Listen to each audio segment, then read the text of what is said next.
As Matilda and Dermot deal with the aftermath of their confrontation against Annie, they find out that Jacinta had already been killed. Nanjazal and Yanis arrive and assess the situation. Squid is badly injured, and Audrey is on the verge of frenzy. Dermot is delusional, and Matilda is beating herself up for letting Annie and Caleb run away. Nanj takes advantage of the confusion and steals a charred finger bone from Jacinta's corpse. Soon after, Teach arrives and orders them to meet him the following night at his domain in Avonmouth. Matilda heads towards Ashton Court and finds out that Roger Smith had disappeared during the attack, and Christopher Hughes was preparing an army of Anarchs and was making preparations to attack the Camarilla before the night ended. Matilda convinces Christopher to hold off the attack till she can prove the Society of Leopold was behind them. He gave her one night. Back in Yanis's haven, he and Nanj discuss their next steps against the Society of Leopold and the fate of Jacinta and how she failed to heed the warnings of the gods. Nanj asks Yanis if it would be fitting to offer Jacinta's finger bone to Kapala, and he agrees on performing a ritual to that effect the following night. Teach takes the coachway on his boat and asks for a full debrief. Once it becomes clear that Roger Smith was not behind the diablerie of Jonathan Fowler, Teach fishes the Anarch Baron from the Severn. Roger was wounded and torpilled. The Autarkies had rescued him from the attack, only to keep him bound until the investigation was over. They then return to the pier looking to awaken the Elder with the help of Nathaniel. Matilda is made custodian of Roger in the meantime. Cassiel then shows up in Avonmouth together with Prince Nathaniel. The lawkeeper had found an ancient accord, where should the Inquisition ever threaten the city again, he would be given absolute control. Hello and welcome to Season 3, Episode 2 of Blood on the Severn, a Vampire the Masquerade Chronicle set on Bristol, England in the year 2017. With me tonight, Lex playing Nanjazal of the Ministry. Peter playing Janusz Kroll of Clan Jimitsu. Rob playing Dermot Bryan of Clan Malkavian. Alice playing Matilda Wild of Clan Ventru. So, thank you for joining us tonight. As you could you could see from the Hubert's recap, last episode ended on a little bit of a political move. The librarian's child, Cassiel, the administrator of the library, had showed up with Morgan, the lore keeper, and they found an old accord, which, given that all factions had agreed that, the representatives of each faction in the council, and in the case of the Anarchs, the custodian, Matilda Wells, custodian of the person of Roger Smith, they all agreed that the Second Inquisition, in the form of the Society of Leopold, posed a threat to the interests of kindred all over Bristol.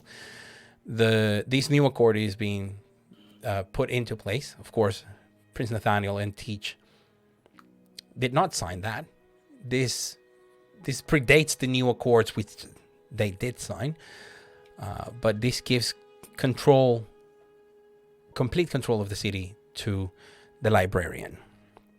Now, this is sort of reminiscent of what was the dictator figure in ancient Rome, in which in times of crisis, someone would be called to just rule and sort out the crisis, and then in theory they would return power to the Senate. This is something that happened with a retired general called Cincinnatus. So this is history with Carlos.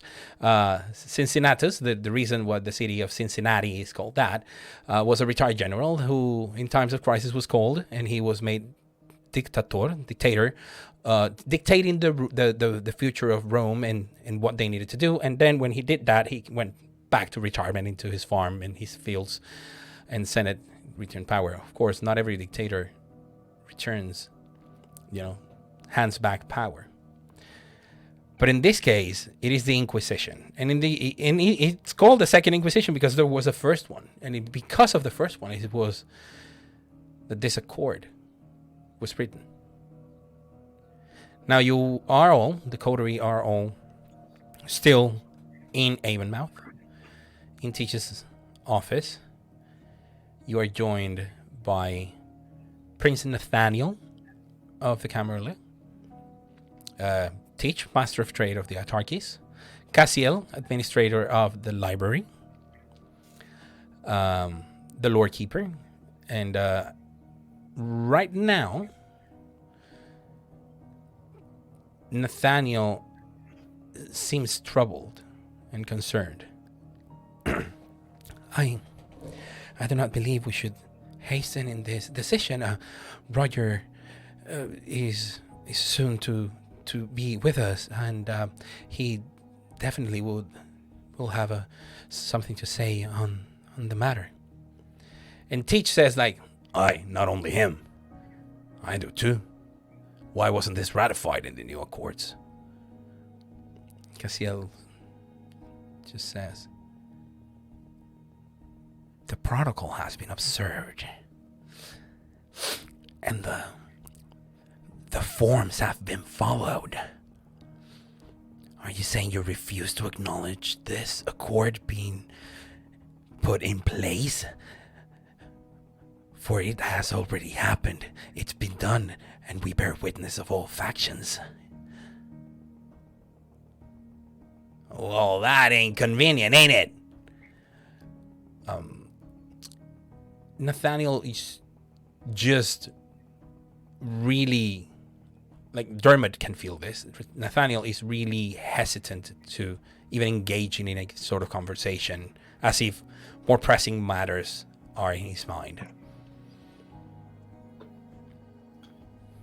So, any of the characters wishes to do something while the elders exchange words?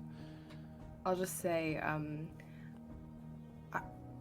I agree with the prince. On behalf of the Annex, I think it's only right that we wake Roger up to bear witness to this. Was it done properly? It has been done properly. I think, if you are in any way willing to engage in social combat and convince him otherwise. Yeah, I think she would. Wow, ballsy Matilda move. You do speak with the voice of the Anarchs in his ears and in this room, and effectively this is sort of like an extemporary meeting of the Council of Bristol, because there's the Magistrate, there's the Prince of the Camarilla, and there is a representative from the Anarchs. And that is all the library needs to have this be, like anything done here, be enforced with the full power of the laws of Bristol as accorded. That's fine. Okay. So is Matilda saying more stuff about? I'm gonna just say I don't mean to be disrespectful, and I understand what you're saying, but we have the head of the Annex right here.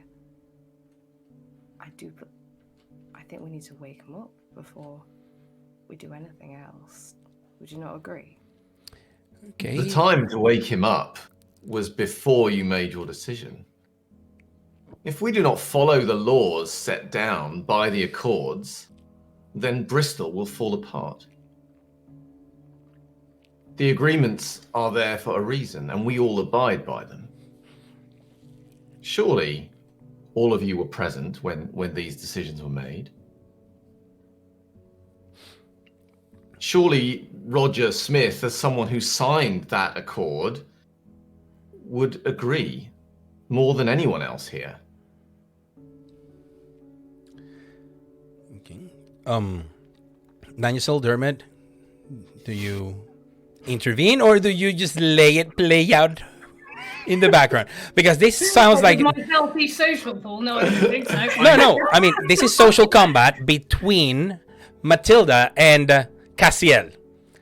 I never thought I would say those words in this stream, because he's the administrator of the justice of the library. But as a member of the library, upholding the Chronicle tenant, my faction right or wrong, Janus is assisting Cassiel's pool.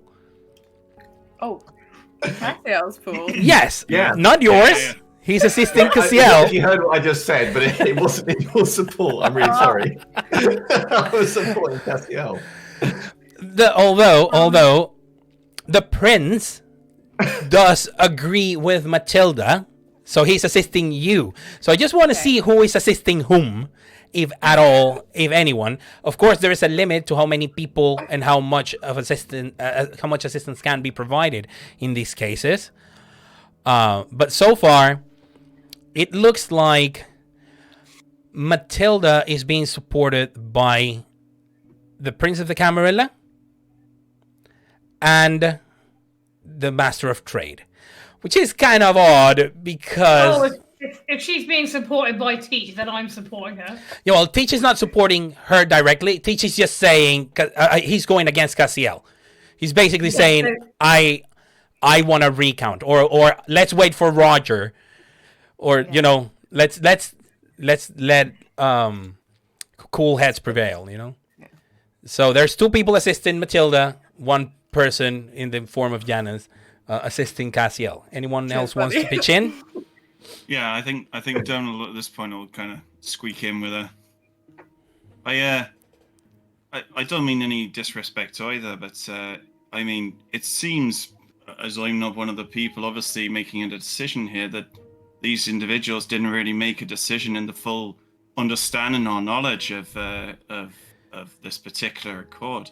I mean, therefore, to outline it in that way, it seems a little misleading.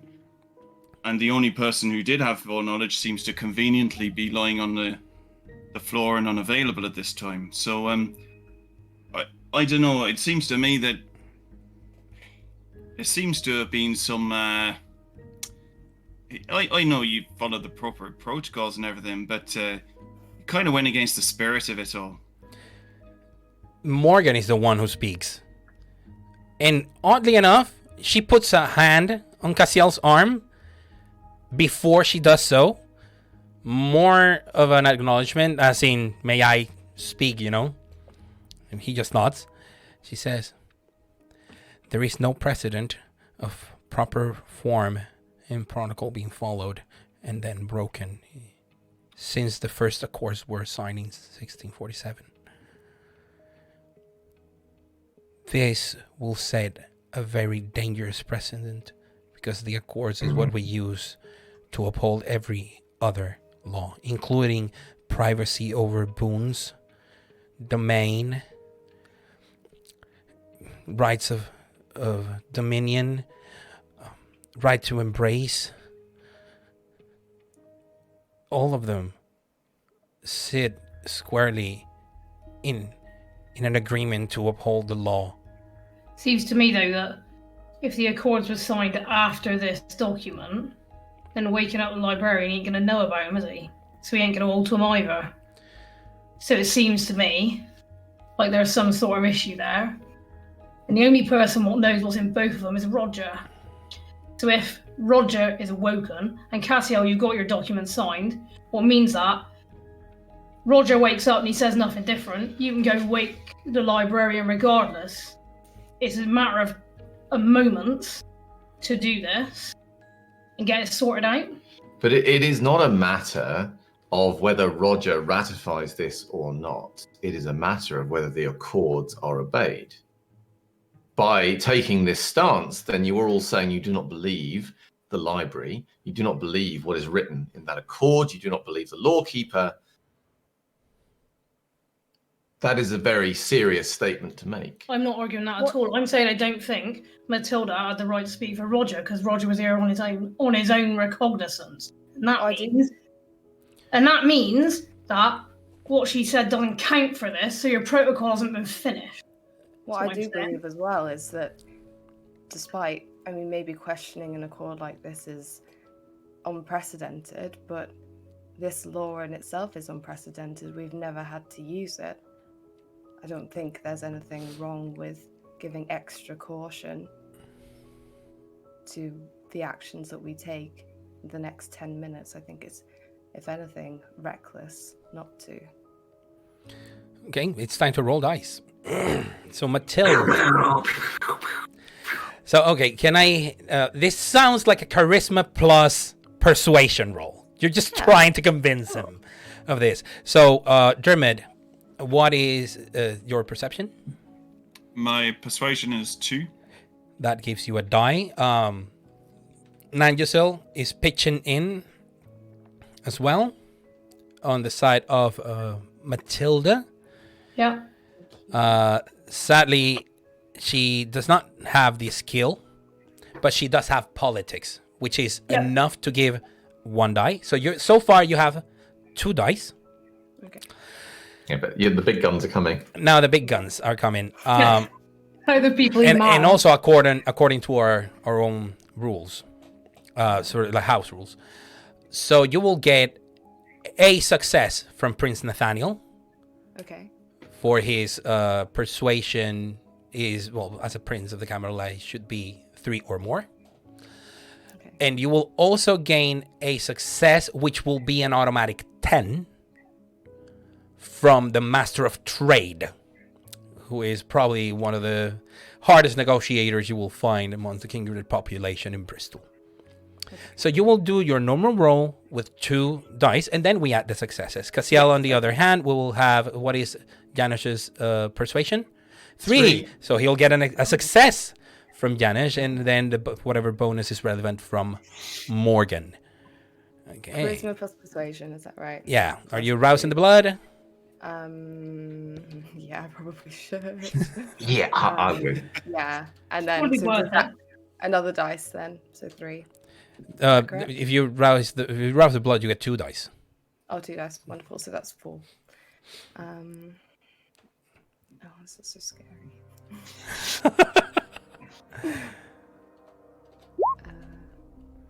Okay, so far you have 5 successes on your rolled dice, and you have 4 dice that did not come as success in your non-hunger dice. Your total for this roll, so just you have it in your head, including bonuses from other people, is 7 successes. One of them is a 10. Okay, I will willpower reroll. Okay, go ahead. So, I'm sorry. So now is it 3 then? I can reroll up to 3. Up to 3, yes. I think that's fine. Okay, so you have 4, 5, 6, and an extra 2. That's 8 successes. No critical or messy. I will rouse the blood. And wow, you're so lucky.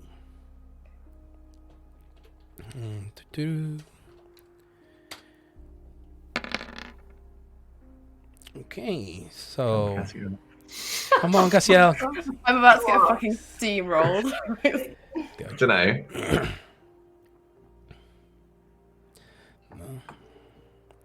And you provide 1 success. Okay, so you seem to be winning the argument. As in, Cassiel sort of feels overwhelmed by the amount of people doing this, and then they present counter rebuttals. Therefore, you are doing some superficial damage, willpower damage to him. The thing is that this might be increased by the people present. So just so you know, when you fail in social roles, there are additional. It's like when you use a weapon. It is very different to hit someone with your fist than to hit them with a monkey wrench, for example, which will add to the damage done. It's the same when you are social combat, steamrolled in front of people you care about or people who are of importance, especially in vampire. Yeah. And you have the highest representatives of them all. Luckily for Cassiel, he's also the highest representative of the library right now, so he would be equivalent of losing a social combat amongst his peers. So it's not that bad. He chooses to remain in social combat. Okay. Do you? Yeah. Quick question, Carls. Do I take, as I was assisting him, do I take willpower damage from the lost round? Yes. In your case, it would be splash damage would be the equivalent of 2 superficial. Yeah, half rounded up to 1. Okay. So if Cassiel is staying in, I'm staying in. Okay, cool. The only big statement that is being done by him, or as a counter offer, is saying, I am willing to wait for Roger's awakening before enforcing this. He will be notified,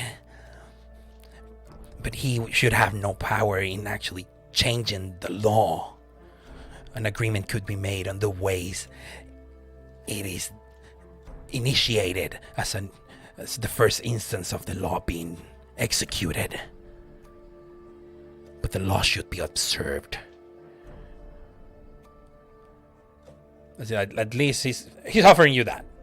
Okay, all right. Do you take it, or do you press on and say no? I'm gonna look at Teach and Nathaniel. Do they look like that sounds like a good... Are they gonna be agreeable to that? Yes to the prince, not to Teach. Okay, all right. Nathaniel does say, well, as long as Roger is awakened as soon as possible, so he's informed. And is Teach the one saying, like, are you out of your mind? We will awaken him and then go through another vote of, a round of votes. The Anarchs are redoing their election. We can redo ours. Like, we are not the Anarchs, says the Lord Keeper. Even though, and you see that it paints her, she's an Anarch. But she's choosing to back the library because she's in secondment, and that is her faction right now. So she's going against her own sect. So, yeah, okay, when Teach says that, I'll just say, I can't speak to what Roger will say when he wakes up. I'm sure he'll have something to say about it, but he has the right to be awoken and to have influence on quite possibly the most important decision in hundreds of years, and if you rob him of that, there will be consequences. okay. Do you want to switch to intimidation, or you want to keep it with persuasion? Nah, I'll keep it with persuasion. It's kind of more just like she's not trying to intimidate them. It's more just like Roger's really fucking powerful. Like, Yeah. Okay, that is good. That is good. He wouldn't have been intimidated if you just say, I'm going to pit Roger to your sire. He would go like, bring it on. Yeah. That is good that you didn't switch it to intimidation. Just re-roll. Are you going to rouse the blood again? Yeah, sure, go on then. Is it with the same bonuses or not? No, you lose Nathaniel's success. You keep Okay. Teach's 10. Though. That's fine. All right. So, charisma. But I don't. I'm not having the ones from Nanjing. You can have, you can Yes, have. yes. having it. You are I'm having. well known for always supporting my faction. You have it. You have it for Nanch and Dermot. So you still have those two. And if you wish is to. Dermot still in? Because Nathaniel just stepped out. Oh yeah, that's a good question. Yeah. Stop stirring the pot. I'm just saying. He might change his mind. Yeah. I mean, he might just want double stains at the end of this. I don't know. Maybe he'll stay in. I don't know. No, I mean, what can I say? The majority of the coterie seems to be going a particular way, and he's loyal to the prince, but he's also kind of, sticking by on the coterie on the side. So you're saying. So I mean, he certainly he's going to stay in it. I don't know if there's any way. I know, Carlos, that Dermot has a boon to hand. I don't know if there's any way that he can kind of hint that to Cassiel in what he's saying. Well, his library. You don't even need to hint it. You can outright offer it, or I appreciate. Or put it as a bargaining chip. It's like, hey, Yeah. think about it. Think about the fact that there's obviously things change. We've our coterie and all. We set a precedent just recently with having a new member and all, and things change, things evolve, things are a bit different. So I'd be willing to put up what I've got against you to kind of make sure that there's a bit of pause in proceedings. Things seem to be moving a bit fast at the moment. Okay. So Dermot's die turns into a success. So you only have to roll one extra die because of Nanjasel. Yeah, and then 2 for rousing, so that's 3 in total. That's 3 in total. Brilliant. Okie dokie. So far you have 3 plus the 2 successes, one of them a 10. Are you going to re-roll with willpower? Can I roll? I can roll all 3. Is that correct? Yes. Oh, this is stressful. Oh my god, and you got A10, that together with teaches becomes a critical win for a total of, oh my god, that is disgusting. So that would be 4, 5, 6, 7, 11 successes, critical win. Against your 7, against the Cassiel's 6 plus Janish, 7. So that's the difference of 4. Plus 2 of the people involved. That is 6. You take half of that, Janusz, so that would be 3. Divided by 2, rounded up to 2 willpower. He just takes it all. And agrees to a major boon from Dermot. In order to redo the counting. And on several merits. Of course, Teach will say the Anarch election has been null and void. So regardless, so we can dismiss Matilda's victory from her area. And this is the first time that you realize someone knew the tally of the votes and is being around. You have not been able to engage with the Anarchs. It seems like you won. That would have made you a representative. That would have given you a voice in speaking on behalf of Roger because you have a representatives council. Oh, right. Okay. So you have to stand by standing by to this, you're renouncing your victory on your... Fully. Yes, because you're acknowledging that you were not a victor, therefore not a representative, therefore you could not speak with the voice of the Anarchs.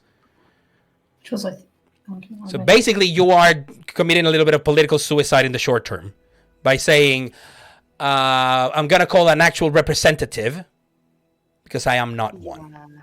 Okay, all right. Yeah. Is that the way of things? Yeah, gotta do it because otherwise I don't want Roger to wake up and know that I made that choice. So yeah, it seems like the right decision to make. Okay, so let's do a little bit of small admin work here. Dermot, you lovely man. You gain 2 stains. One, my faction, right or wrong, for your prince back down from the conversation in support of having Roger awoken, whatever. And another one for my clan, right or wrong, which is a conviction, for he's not only your prince, he's also your leader, the man you look up the most, or one of the ones. Do you have any convictions that can help you shield either or both of these stains? Yeah, one of my convictions is silence is the road to oblivion. Our voices must be heard. So even though remain silent, I still had some conviction there, and I felt I needed to speak out. Yes, it is valid. I will allow that one. Do you have any other convictions that can help you with the other stain that remains? I think all the rest are used up, so I'm currently bled dry on convictions. Oh yeah. You need to refresh your conviction about, I think it's the noble purpose. Yep. Okay. So you will gain a net 1 stain, which is a lot better than could have been expected. Let's see. Nanjusel actually recovers 1 point of willpower. That's fine. Because of holding. I came up with an idea about her not being qualified. No, because of my word is my bond. As in, you gave your word to support your coterie no matter what, and you stayed there. So actually, that puts you at full willpower. All right, what's that? What's my full willpower? 5. That's higher than I thought. Higher than it was at the start of the Chronicle. Sorry, it wasn't the start, yeah. No, it wasn't at the start of the Chronicle. It is now. You follow the right gods. Yeah. And Willpower increase guaranteed. I think, Spell that on the and people I think no change on Janus's front. As in, nothing, like he actually upheld the Chronicle tenets, not a problem. Didn't act against his convictions. And then we have Matilda. Yeah. So you were going for your faction completely. Yeah. And actually you acted according to your convictions. As in not letting the situations or people control you.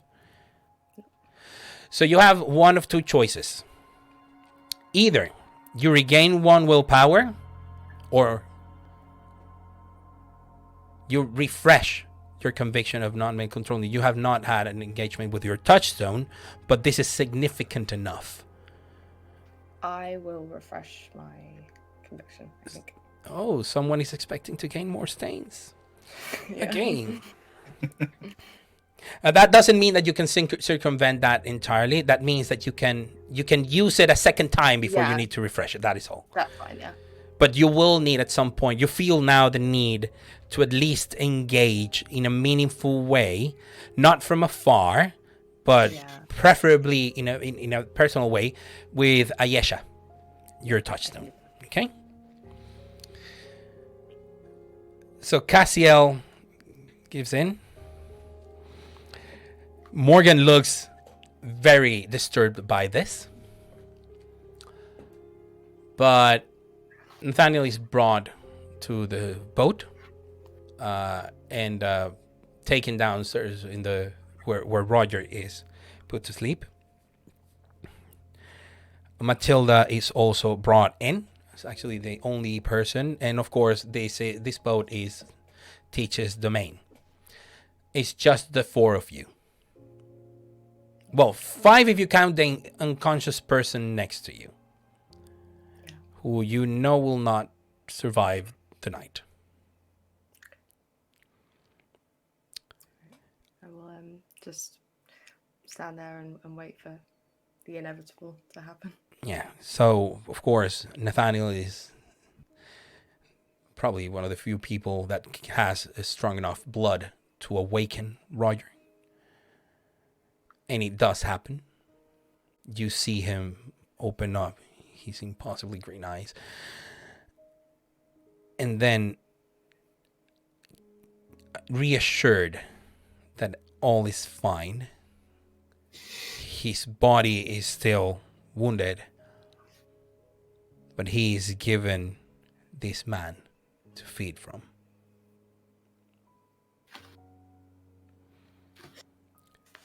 Once that he's on the verge of losing his shit completely, but he holds on. He just gives in to the hunger without giving in to frenzy, and fully satiates himself, and then turns to Nathaniel and says, "How long has it been this time, my friend?" "But a night, Roger. The attack was last night. Teach and his people spirited you away. You could have been taken." "Who did this?" Teach butts in. "Society of Leopold, Roger. The Inquisition. And I don't like telling you what to do, but you gotta come, because Cassiel found a little piece of information we were not aware of. And for one, I don't want the librarian running my business." Roger looks puzzled and, of course, turns to you, Matilda. "Matilda, why are you here?" They asked me in as a representative of the Annex to vote on a law on the something that would awaken the librarian. It's something that apparently you are aware of from 400 years ago. I want to enact it. Of course, he looks again at the other two. And Nathaniel said, well, she was made your custodian. Teach didn't want any ill sentiments towards the autarkies for taking you away from the site of the attack last night. And Matilda seemed like a reasonable choice. Yeah. I bet she seemed so.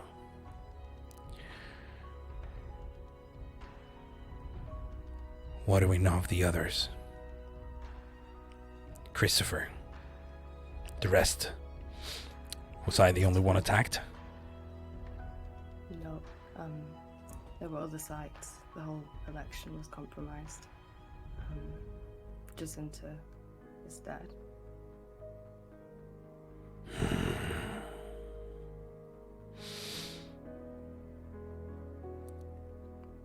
I was close with Jacinta. We were away, put to sleep together for a long time. And the world had changed a lot more than in the previous 700 years combined. Speaking of Christopher, I don't want to rush you, obviously, but he is very close to declaring some kind of war. He thought that the attacks on the annex were Camarilla, and he is very close to making a very bad decision. So I think we need to sort this out. He looks at Nathaniel. Nathaniel looks at him. No words pass between them. But Royer nods and says, we must stop him now. Let's see what Cassiel has to say about this law. And he starts incorporating himself with the aid of Teach and Nathaniel. And says, Matilda, can I trust you that you will bring word to Christopher and the others? Because I do not think you could call to war without the support of at least a few other representatives. He said that he had it. They seemed very riled up. And what do you think? Do you think that was the right call on his part? I think he is reactive. I'm not sure he is thinking particularly clearly. I think he's hurt and he's baying for blood. I don't think it's right, but I can understand why.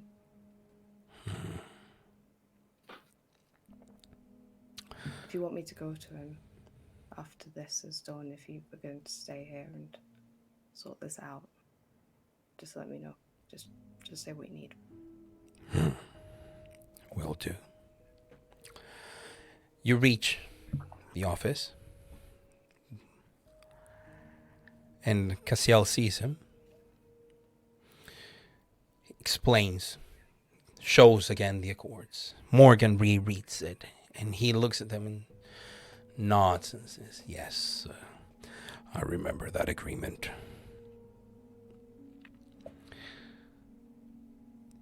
But unless we have absolute certainty that it was some sort of inquisition, I would be hesitant to awaken your sire. Cassiel.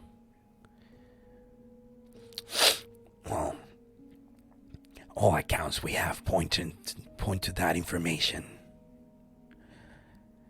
Even your custodian, keeper. She was the keeper of my torport body. For you know full well who is my custodian, and who can speak for me in these matters. And you see the look that passes between them, and it seems like there is a legal loophole here that Roger is exploiting. As in, sort of, power of attorney kind of thing. It's like, yes, if I'm not around, there is someone who is my custodian. Matilda can be said was my keeper. She was making sure nothing happened to my torpor body, but there was no talk of custodian. Well,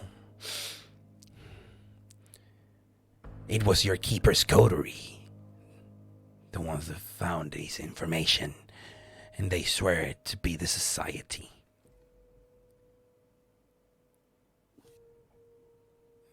Just the look of Roger Smith turns towards the rest of the coterie.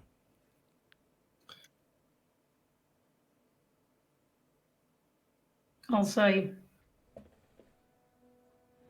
it was them. I was at one of your polling stations while just after they attacked. Once we got there, I took off after them, a car, followed them. Anyway, took a long roundabout route, but they got all the way back to a church. And it's one I knowed about, because previously they'd attacked our domain directly. Same group of people.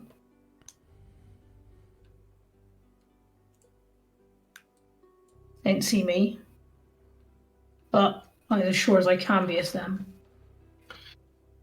It was the Society, except for Jacinta.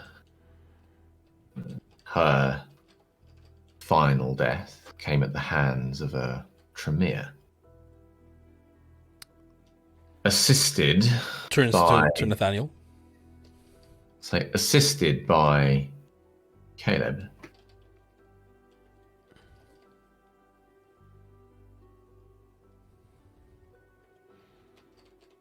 The Tremere has been masquerading as a Malkavian for some time, and is responsible for many deaths in the city. Including Jonathan Fowler.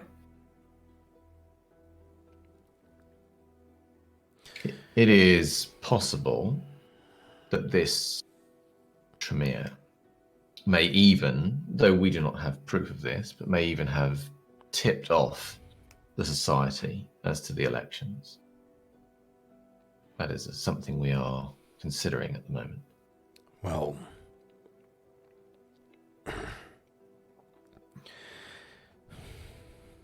Hey, she got her opportunity in the chaos. But from what I heard in some of the conversations, it sounds like she had some kind of a vendetta against Jacinta and yourself. myself. From what I recall, at least. Might have been she thought the Society would finish you off, and she'd take care of Jacinta. She is much older than she has been pretending to be.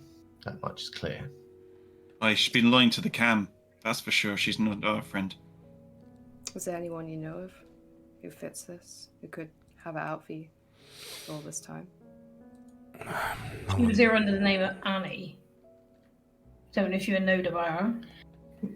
She had a tendency of wearing a cloak when she was out on the business of murder with a hood. Otherwise, she carried around a big, cuddly shark.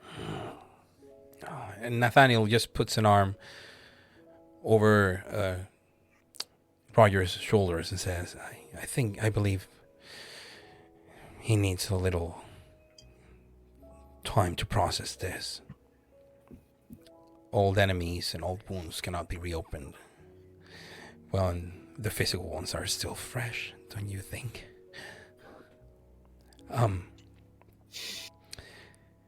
And Roger just raises a hand, sort of like, yeah, I'm fine. more to let Nathaniel know that he's fine, but he does not shy away from his touch, or he's sort of like protective gesture. He accepts it and turns to Cassiel and says, according to the law, Cassiel, what would be the way your sire would go about resolving this issue?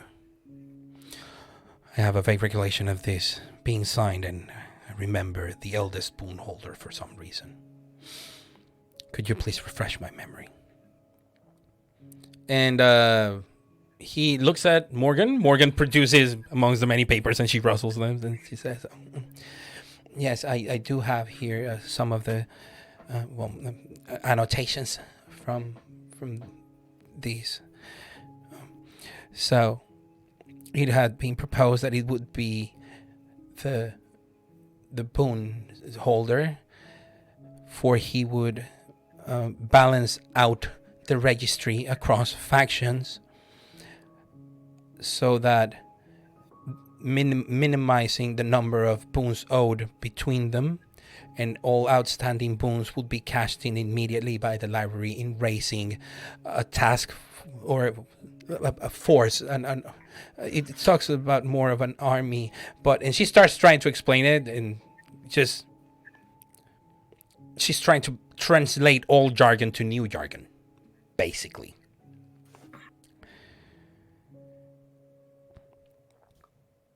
He says, well, that could be a big inconvenience for all factions involved. Anything else? Well, there is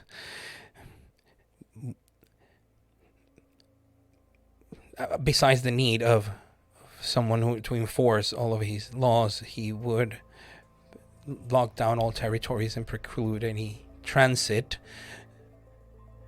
All passage between domains stopped, and everyone basically going into the least activity possible so as to not raise further suspicion. There is also the recruitment of outside forces that could join the efforts for this to be resolved. And he looks at Cassiel. He says, how would your sire go about this? Our clan. We would call to our clan. They have a strong presence around the southwest and in the south in general. Not so much in London, but Nosferatu that are refugees in other areas. Swindon, Oxfordshire, Gloucester, Reading, Kent. Will call upon our clan.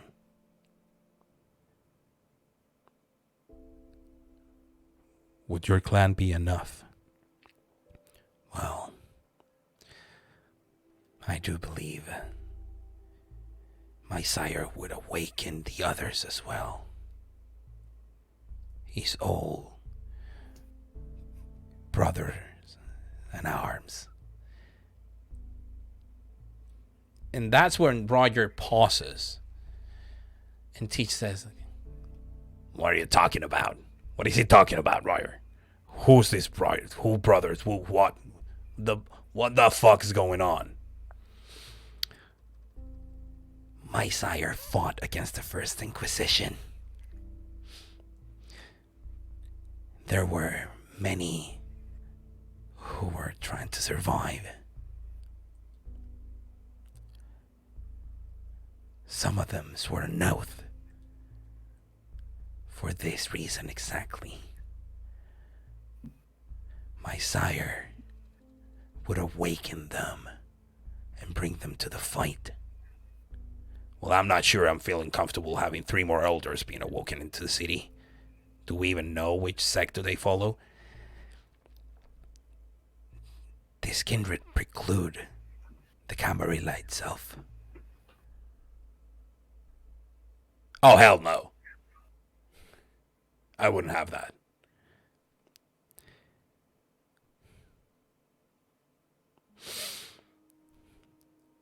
Roger, we need an answer from you, says Nathaniel. Any of you player characters wants to say anything to see if you can sway Roger in either way?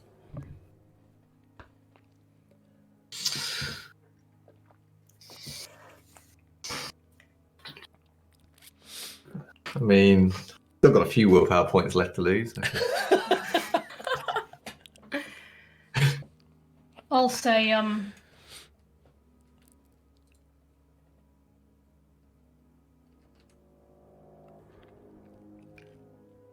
I reckon I knows where they are.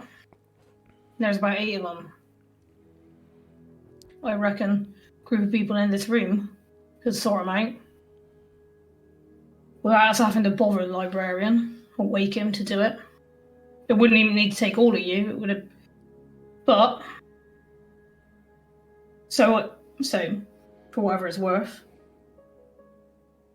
I don't think, whilst the society being here is not a good thing, I don't think it's a state of crisis emergency, the like of which your Accords is talking about. I think there's 2 things here. One is going after Annie, and that is possibly even a harder thing, because I don't know how old she is. The other thing is dealing with the society. It seems to me, Roger, Prince Nathaniel, Teach, you could all put out your same request for assistance. Now I know I'd help you out. Get a group of people together, go knock down their door, sort them out.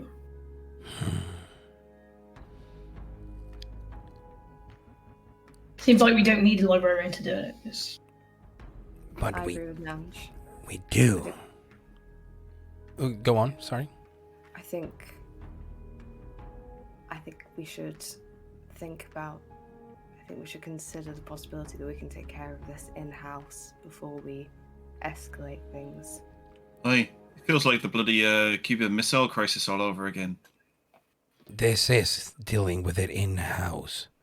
The librarian will do everything in steps. And when does the librarian's jurisdiction end? When is he not needed? Because When the thread passes, just like in the past. When Bristol is no longer targeted. Or the Inquisition was never destroyed back in the day. He had centralized efforts, orders coming from Rome and Germany, Berlin. And You think you're going to destroy it today? no, we will not. The way to deal with this is to send them off on the wrong trail. Give them and feed them the wrong information. Make them not look at Bristol anymore. Hole up and keep quiet. As things die down, London fell, and this is the second city that receives such attacks in such a scale. But there have been reports from the domain of Sir William in Oxfordshire. They have also dealt with mortals that have more knowledge than they should about us. This is not an isolated incident with a handful of men. We dispatch those and more will come. And we have dispatched those that came seeking our end. And, as you say, more have come. I am in some ways in agreement with the view here that we have been able to manage them ourselves. However, it seems to me that this is a matter of law. An accord was signed and agreed upon for this very situation. seems to me that it is the Accords that allow a coterie like ours to exist, and this city to exist without destroying itself, that allow these very disparate factions to exist as neighbours, and to mingle so easily. If we do not obey the law, we have changed our minds, then I fear we will destroy this city, not through the Inquisition, not through the Society, but through ourselves, because we will set a precedent that says the law does not matter when we don't want it to matter. And then where will we be? That's not the precedent we're setting. We're setting a precedent for a new law. We're saying this old law was signed a long time ago. That's how we make new law, is by taking the existing law and changing it. And that's what we're proposing. I mean, I see it as discussing whether or not the criteria met, that's all. It needs to be seriousness of a threat to actually, you know, wake up some people. I agree. Okay, so Teach says as much. Sorry, you were going to say something else, Alice? Or just agree? I just agree. Okay. Me too. Me too. Teach to say, I don't like the consequences, immediate consequences of this either, but Janesh is right. I knew about the possible involvement of the Society, and then they showed up and attacked them in their domain. I don't know about you, but I didn't like it either when they said that they had to deal with them. It has brought upon more, but they acted on self-defense. It was setting the house on fire. Weren't much else we could have done. So how did they know where to find you? Because they'd attacked the house before. Years ago. They were hunting Carl a few years back. We believe there was some altercation. They had identified him somehow. We don't know how. But we had it on good authority. They were hunting him. Now, interestingly, the authority we had this on was Annie's. Why, you don't think maybe the bitch could have sold you out? That is precisely my point, Dermot. She was mates with Carl, wasn't she? That she was close to Carl. He was the one who stopped me putting her in a box. If I had done, none of this would have happened, would it? She, no doubt, she was the one that came to us and said we had to find him for the Society were hunting him that night. And of course, what she was doing, I now see, is getting us to lead the Society to Carl. That's how they knew where to come. Aye. Roger says, all right, Cassiel. Since the Accords say that that's the way things are going to be done, I am inclined to agree with them on a few conditions. Janusz pulls a stink face. A stink face? Yeah, as in when he says, I'm going to agree to the Accords, but on a few conditions. Janusz just doesn't say anything. He's like... Well, I mean, he's gonna do what you're saying. He's gonna follow the protocol. He's not saying anything. He just pulls a shitty face because he doesn't like the idea of you put conditions around a rule after it's been enforced. Oh yes. No, he doesn't see you. He's talking to Cassiel, so It's probably best for me. yeah. Since the Accords say nothing about the execution of any of the activities your sire will do, I propose no balancing of the boons is done.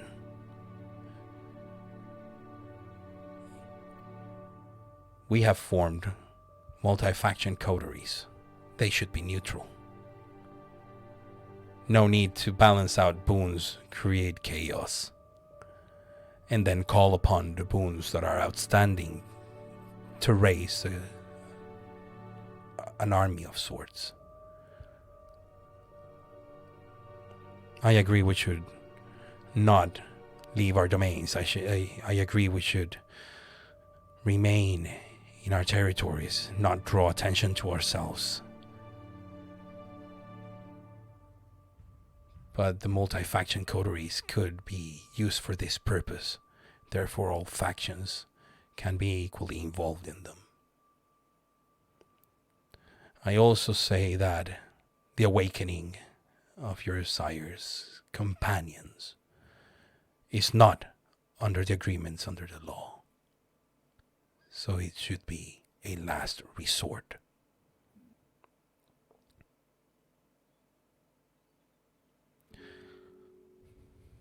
I see no reason why not to follow the law.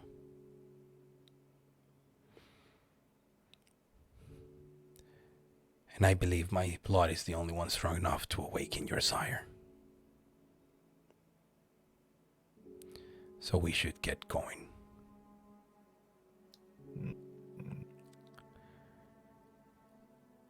And he turns to Matilda and says,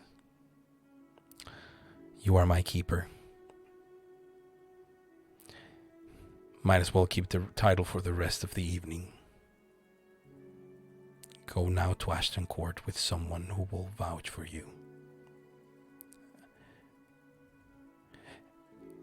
And Titch just waves. I think, yeah. Okay, good.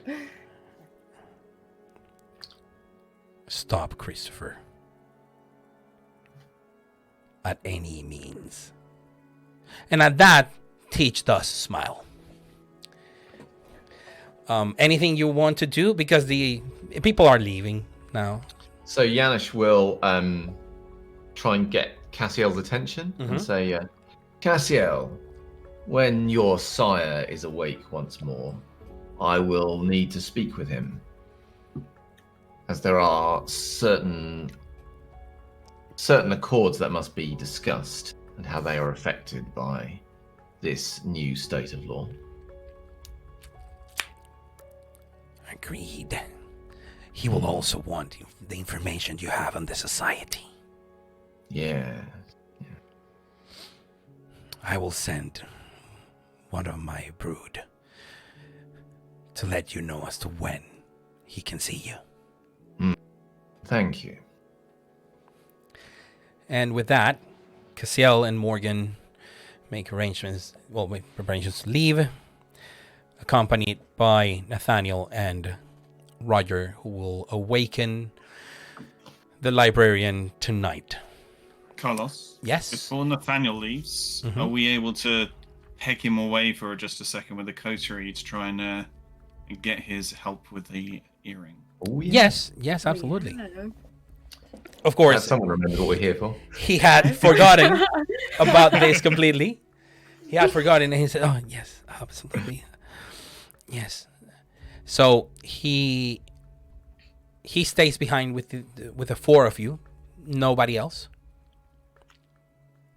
And Dermot, the prince has kindly offered to his own services for taking a look at this earring from Annie. Right, that sounds good. so the ring is put in his hands, in the palm of his hand, and he covers it with his other hand and starts concentrating on it. And he says, It is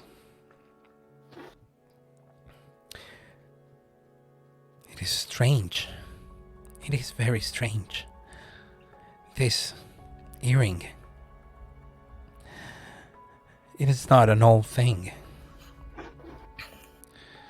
but it belongs to an old being. I can see nothing. I can just see a woman, a queen, a red queen on a chessboard. Ah! And he lets go, and there's a tiny bit of smoke coming out of the palm of his hand. Where there's a tiny burn.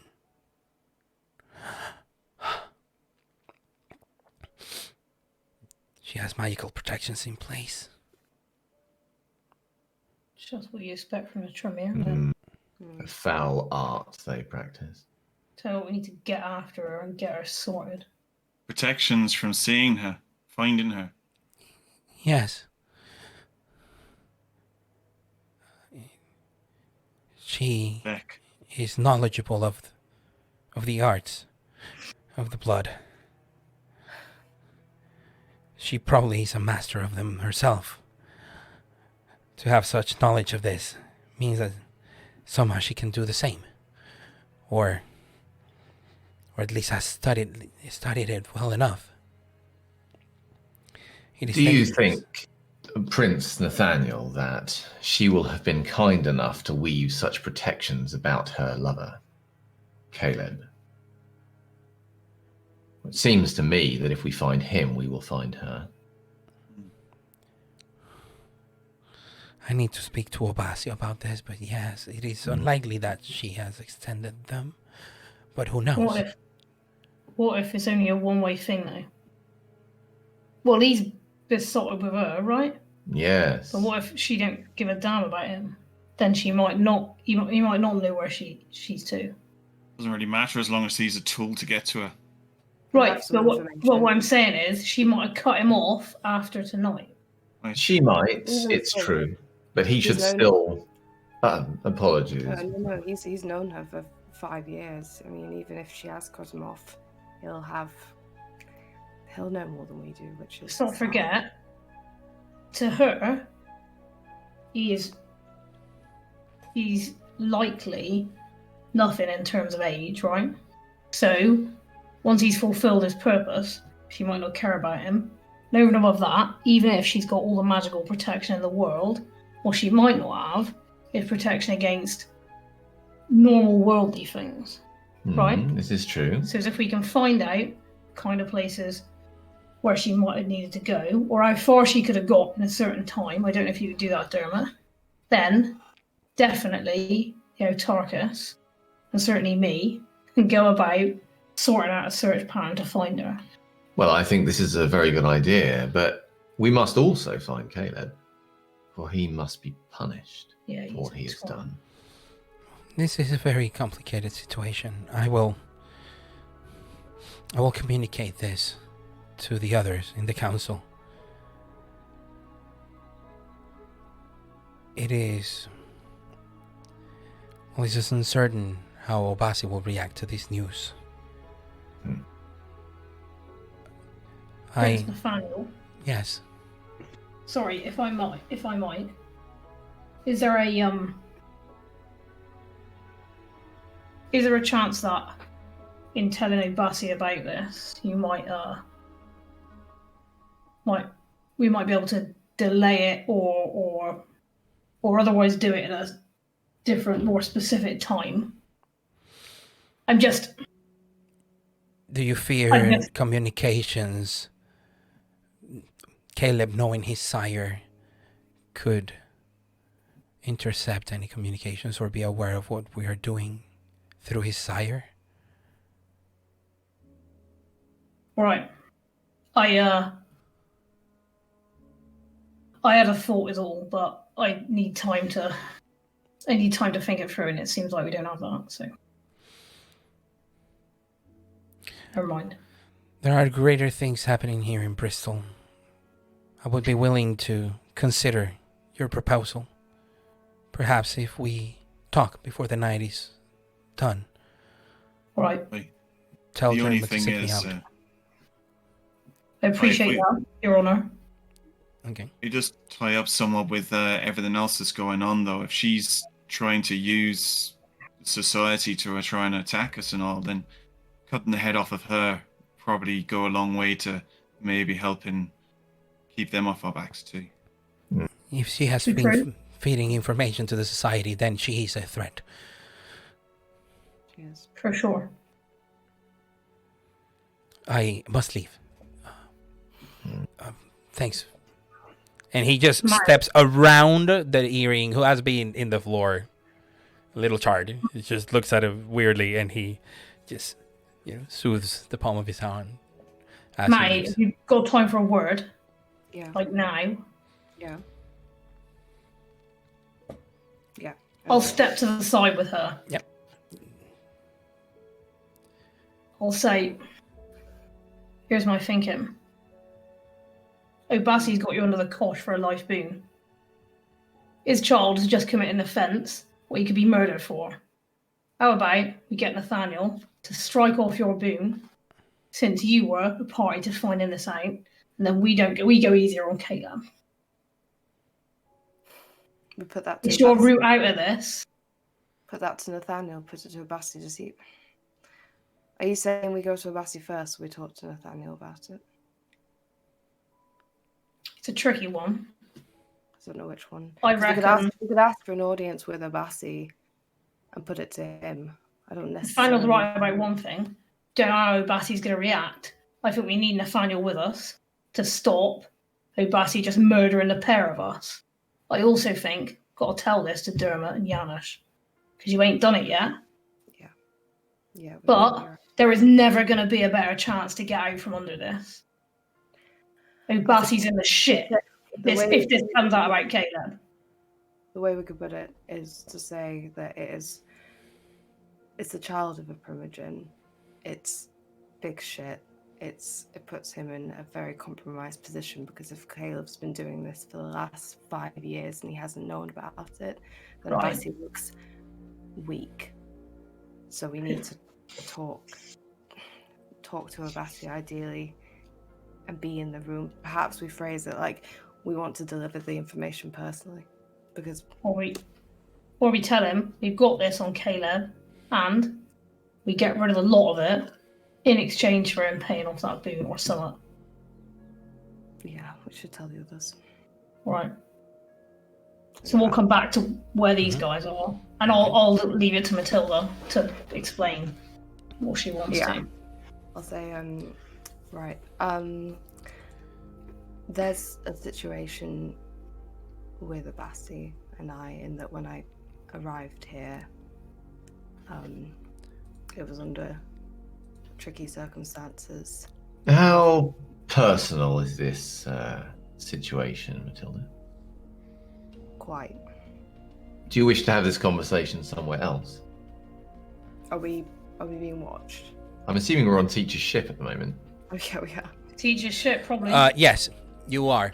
Because the conversations were mostly being handled in the office until you went all back to the ship and Roger was awakened, then, moving back and forth. But then when Matilda and Nigel went to talk, they just walked down the pier where they could have some privacy, and the two of you waited by the ship. So you're not on Teacher's ship, you are on the piers close to it. Okay. But but still, no one else around.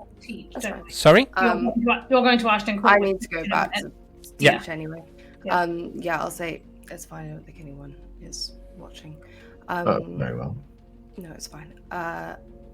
So in order to have some protection when I came here, O'Bassey asked a life boon of me, and I gave it. And for the last long time, I've been under it and I haven't been able to get out of it. How I think there's a chance, right? I'm sorry, Matilda. He also called off the blood hunt the Camarilla had on your face across everywhere. Yeah. There was a blood hunt, and I wouldn't have survived if I hadn't done it. I heard some rumours and the likes. Yeah, I mean, it was... Plenty. Yeah. But now, whose life is going to be at stake when this comes out is Caleb. So it seems to me there's never going to be a better chance for Matty to get out from under this. So Dermot... I don't know. I'm sorry. I don't know. You sound like a bit of a bad girl with that reputation and all. You sure you don't want to keep it? I can keep it. And then I don't have a life boon over me, but I can still have the rumours, it's fine. Well, if you met O'Bassey, Dermot, he's creepy as fuck. He knows O'Bassey. To me, that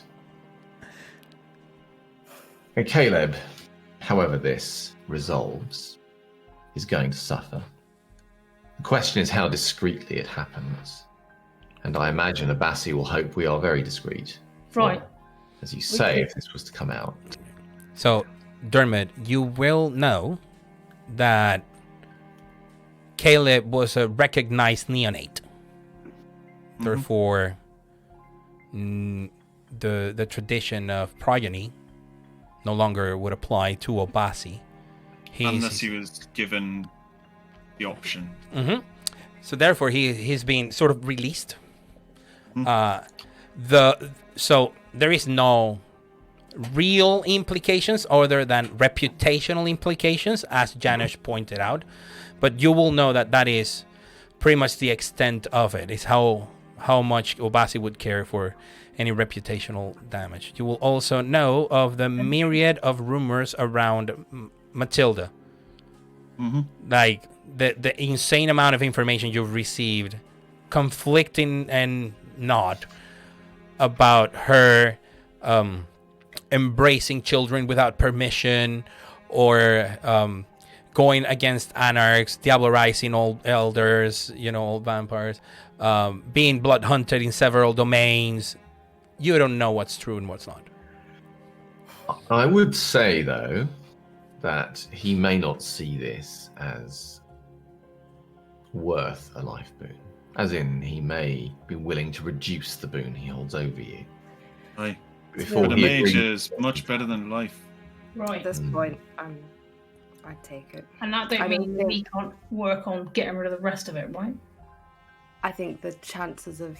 I've waited for a long time for an opportunity to be rid of it, or even to reduce it, and it hasn't come in almost 30 years, and I'm being stared in the face with it right now, and I don't want I mean, a lot of this comes down to how you sell things, doesn't it? I mean, it looks like we might be spearheading some of this action, and if it comes out that some old Tremere bitch was doing the fuddy-duddy with his head and all, then it's not entirely his fault that he was...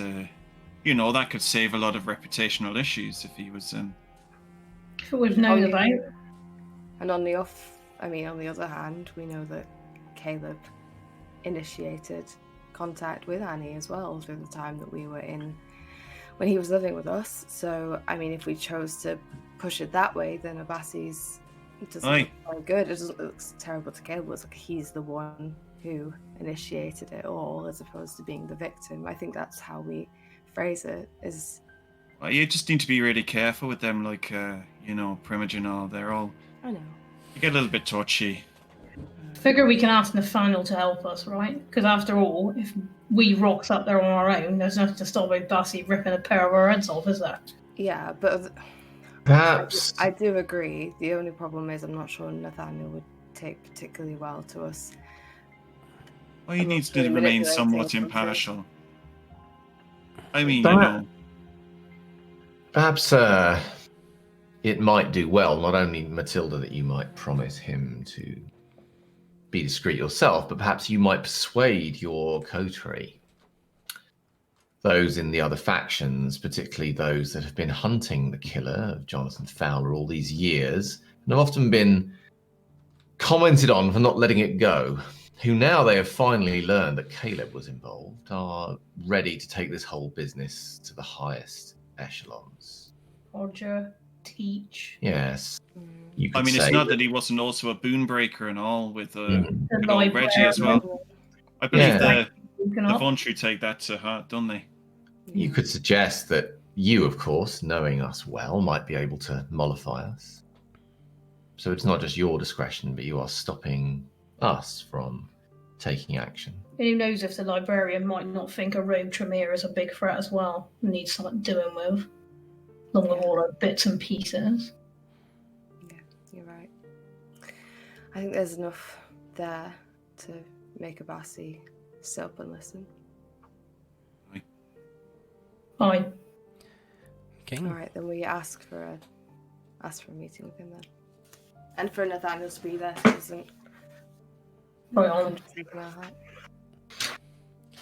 Okay.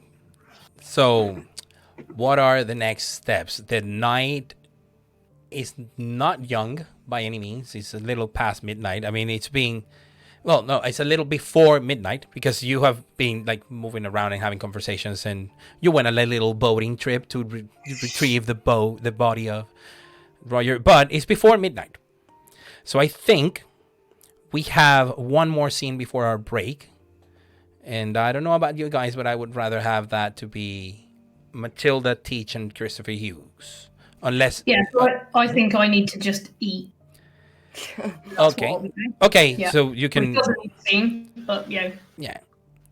And are any of the others taking this time to also hunt or do things? I'll be getting Anish back, right? So Yeah, okay. Yeah. That's your night sorted?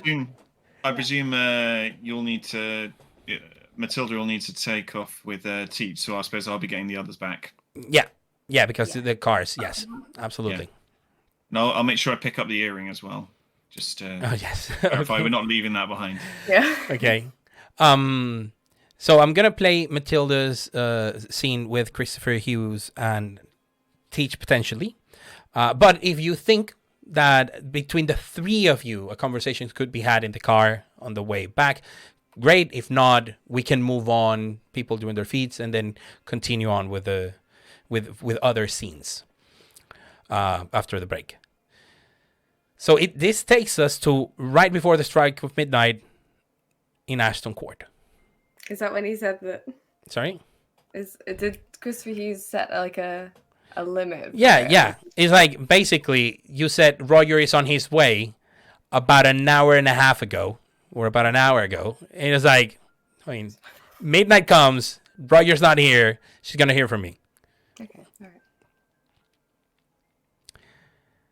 So, by the time you arrive to Ashton Court, there's a lot less people than you think there should be.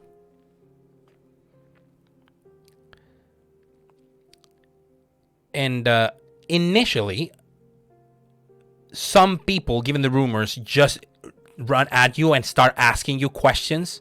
And it's weird because the whole area of Ashton Gate and Ashton Court usually during the day is open to people. And there's a little park and there's like walkways around, and then the big house that has like a little cafe. And it's a really nice area, so people would enjoy it. But in the evening, when it's closed down, having all of these people walking around the grounds is kind of weird. And then a lot of people are coming your way, asking you. It's like, where's Roger? You said that. Someone said, does this mean we call in, go in the camera? Some people already went to their domains. They're waiting for the go at midnight if no word comes, and those kind of things. Okay. Oddly enough, that's when Teach decides that he's had too long.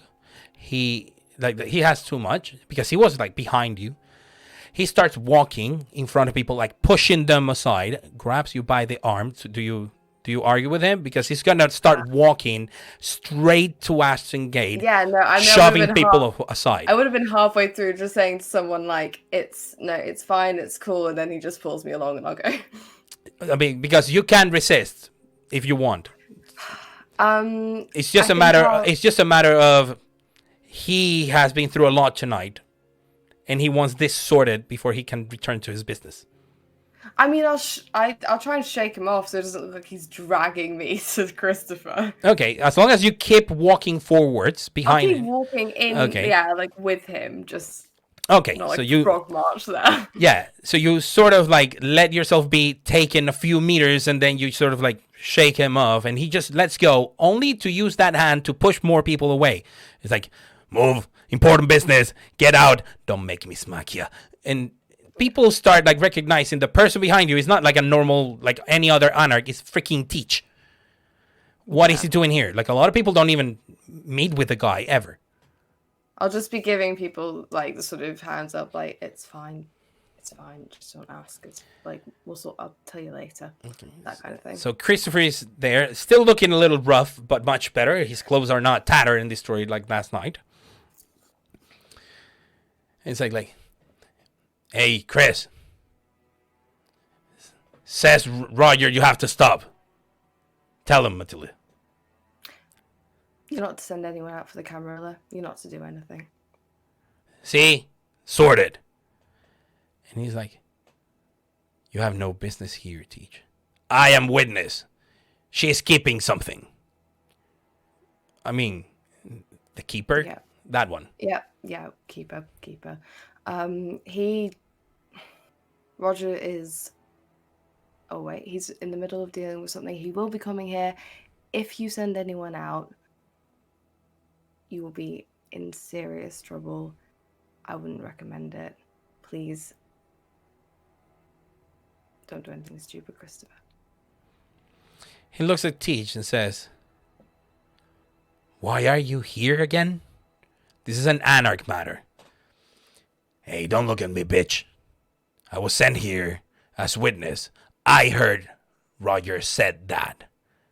Now, I can come real close and tell it to your face. Or you can believe my word and I can leave. Do whatever you want, but if any of your idiot friends does anything tonight that compromises my interest, it's your head.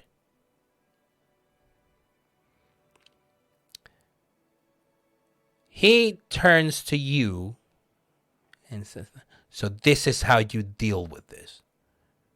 Against your own sect. Against your own people. I'm not doing anything against my own people. You putting our faction on hold to attack the Camarilla for no good reason. Someone starts screaming on this side. They attacked us last night. They did not. And if you believe it,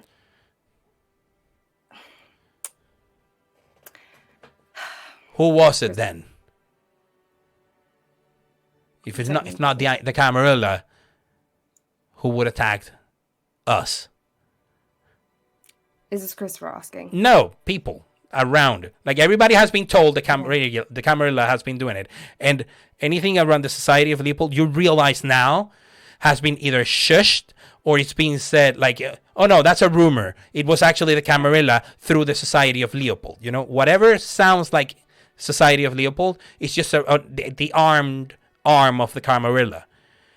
People here have been told and convinced that that's the rhetoric. That's what happened. The Camarilla are behind this. Yeah. Through third parties. Doesn't matter. They did it. Okay. So when the person asks me who it is, I'll say, it was the Second Inquisition. It was the Society of Leopold who attacked our people, our polling station, our democracy. It wasn't the Camarilla. How do we know they weren't sent by the Camarilla? Like, a lot of people are asking those questions.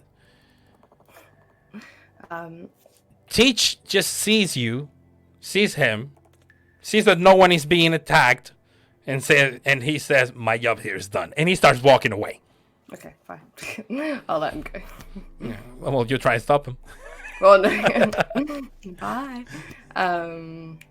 Yeah. We know it to be true. Roger knows it to be true. I mean, if you want, we can have a whole discussion about it. I can tell you everything that I saw. I can tell you everything that my coterie saw. You saw them? Yes. We know that they're here. We know that they've attacked us. There's whispers in the crowd. Threat. Sorry, go on. There's whispers in the crowd at you saying this new piece of information, as in, I've seen them, I've encountered them. Yeah. The Second Inquisition is the biggest threat to us right now. And if we don't stop fucking about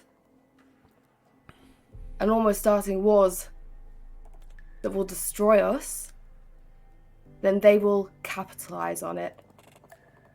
And we will all pay the price. Okay, so right now it turns... It is pretty much one of the many instances of the anarchs taking sides on arguments.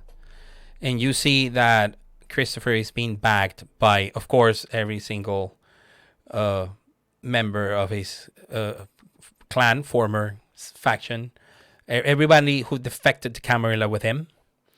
It will not surprise you to see Felicity backing him up. But you do have a couple of people backing you up, particularly Henrietta Tennant, a known lieutenant of Roger, which gives you a little bit of credibility. Some people are very, very angry and in the middle, especially those who knew Jacinta and held her like, she was like the poster, how do you call it? The poster child? Poster girl, yeah. Yeah,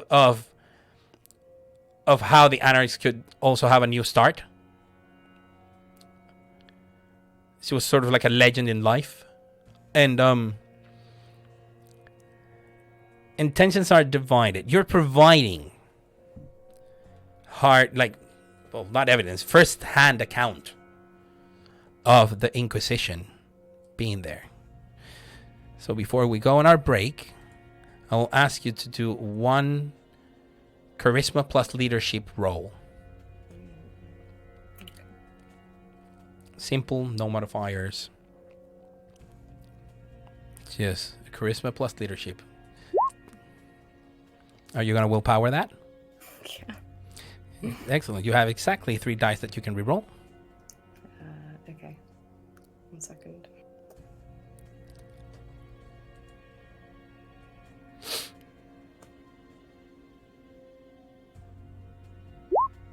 Ooh. Oh. Okay, so you have a total of 3 successes. Sadly, that willpower reroll did not help. So, would you like to succeed at a cost? What is the cost? Yes, we're learning. Yes. So yeah. I'm going to tell you the cost, and you're going to give me the answer after the break. Okay. You will win over most of the people that are here into at least waiting for Roger and having the Representatives Council meet before the call for war is issued. The cost is, which is what you want, really, for them to wait for Roger. The cost is you will not do so in such a way that some of the groups that have already left will be contacted and some areas of the Camarilla will be attacked. Isolated pockets. But an attack will happen. It will not be a full-blown attack, which was what would have happened if you have completely failed. But it will happen. Tensions will rise between the Camarilla and the Anarchs. It's your choice as to whether or not you're taking that, because it will be on you. That's the actual cost. Okay, so Roger will be like, I asked you to make sure this is Yes, happening. exactly. Yeah. So yeah, I mean, it's varying degrees of success. No successes, you can say, I couldn't stop it in time. I failed, but now we're at war. Full successes, you would have said, I stopped it, I did the job, woohoo. Succeeding at a cost is like, well, I did a half-assed job of this, and it was my responsibility to do so. And you will be held accountable for it. So do you believe the greater good is worth the personal consequences, or have you had enough of elders deciding your fate? Find out more once we come back from the break. So, do we have any shout outs or things that need to be told to our beautiful audience? I don't think so this week, but stay tuned. Soon there will be.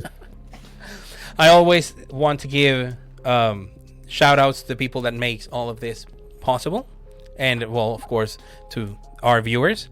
But tonight is Carlos Appreciation Week because I am doing full tech cool stuff tonight alone. I mean, Mitch helped me with the setup in the beginning, and he did everything that he needed to do, but now I'm running it completely. So there was a moment in which like Alice's microphone was coming a little low, and I had to like rig it in the middle of it.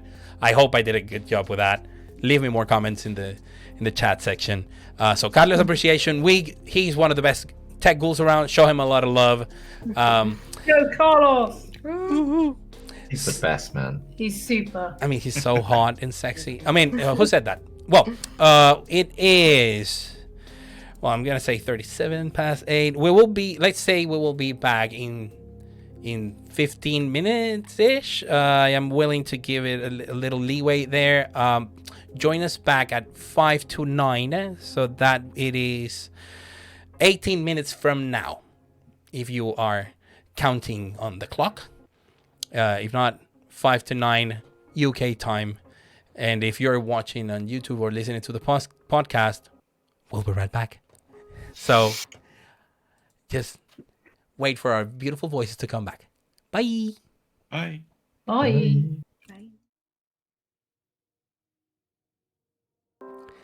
Hello and welcome back for the second part of Season 3, Episode 2 of Blood on the Severn. And we left it with Matilda having to make a tough decision. Well, actually, Alice having to make a tough decision for Matilda. Will she succeed at a cost and be accountable for it? Will she fail and not be accountable, being too late to do anything really about it, but setting up the fires of potential war between factions in the middle of a big issue with the Second Inquisition or with the Society of Leopold? Okay. So. I think for Matilda, she is aware of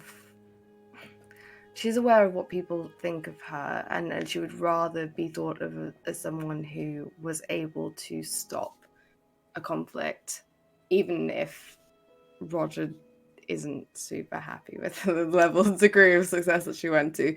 But I think on the whole, it serves her better to look like she's succeeded in this situation and was able to sort of prevent a snowball. So I think she will succeed at a cost. Okay. So this, of course, is going to be one of those very difficult situations in which no one that is already at Ashton Court will do anything. And you will not find out until the end of the evening of the consequences of this. People that are there would be mostly looking to, well, waiting for Roger Smith to show up and for the Council of Representatives to convene. And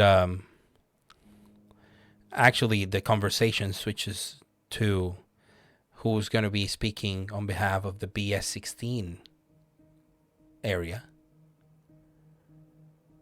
Because Jacinta is dead. So right now there is a big conversation around that. Especially two camps come forth. One saying that Jeff March, the person running against her, should be temporarily given, the benefit of speaking on behalf of the people of BS16. He was running against her, after all. And others are saying, no, even though the election has been cancelled, the results are known and he lost to Jacinta. Therefore, the people in the area did not choose him to speak for them. Whatever your point of view on this matter, this is something that is unlikely to be resolved tonight, but it'll occupy a good portion of your time.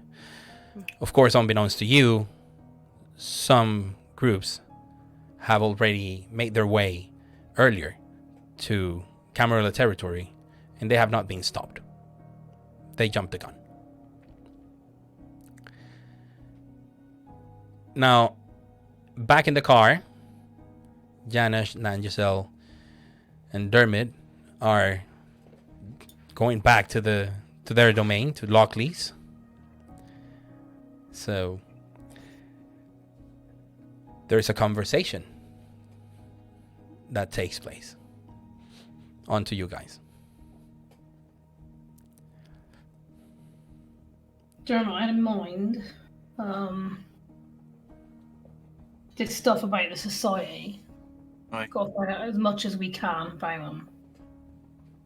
Now I was wondering because you're pretty good with cameras and the like, if you can stick together something that we can stick inside the church, what records what's going on there, conversations or comings and goings or whatever.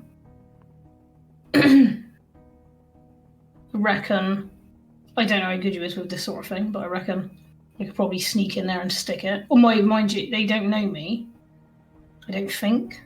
Well, it'd be easier if I can. The problem is if you put in like little mini cameras and stuff, they might find them, like sweep for bugs and the likes. If they're paranoid, they're probably doing that. But if we can get in and kind of get on the computers in anyway, maybe I can, I can put something in there. I'll probably check for a little bit, but then we got a bit more control if we connect up that way. Can you give me a thing that I can put in the computer then? I can come on with you if you want. It's not a problem. Well, if you know how to get in, maybe you're best off going on your own. I think fewer people is better, isn't it? I'm okay at getting into places, but it's always good to do these things together. One person's spotting the other, doing. Otherwise, you get caught unawares and the likes. All right. I mean, I was going to ask if it was all right with sneaking into a church, though, because sort of your house, isn't it?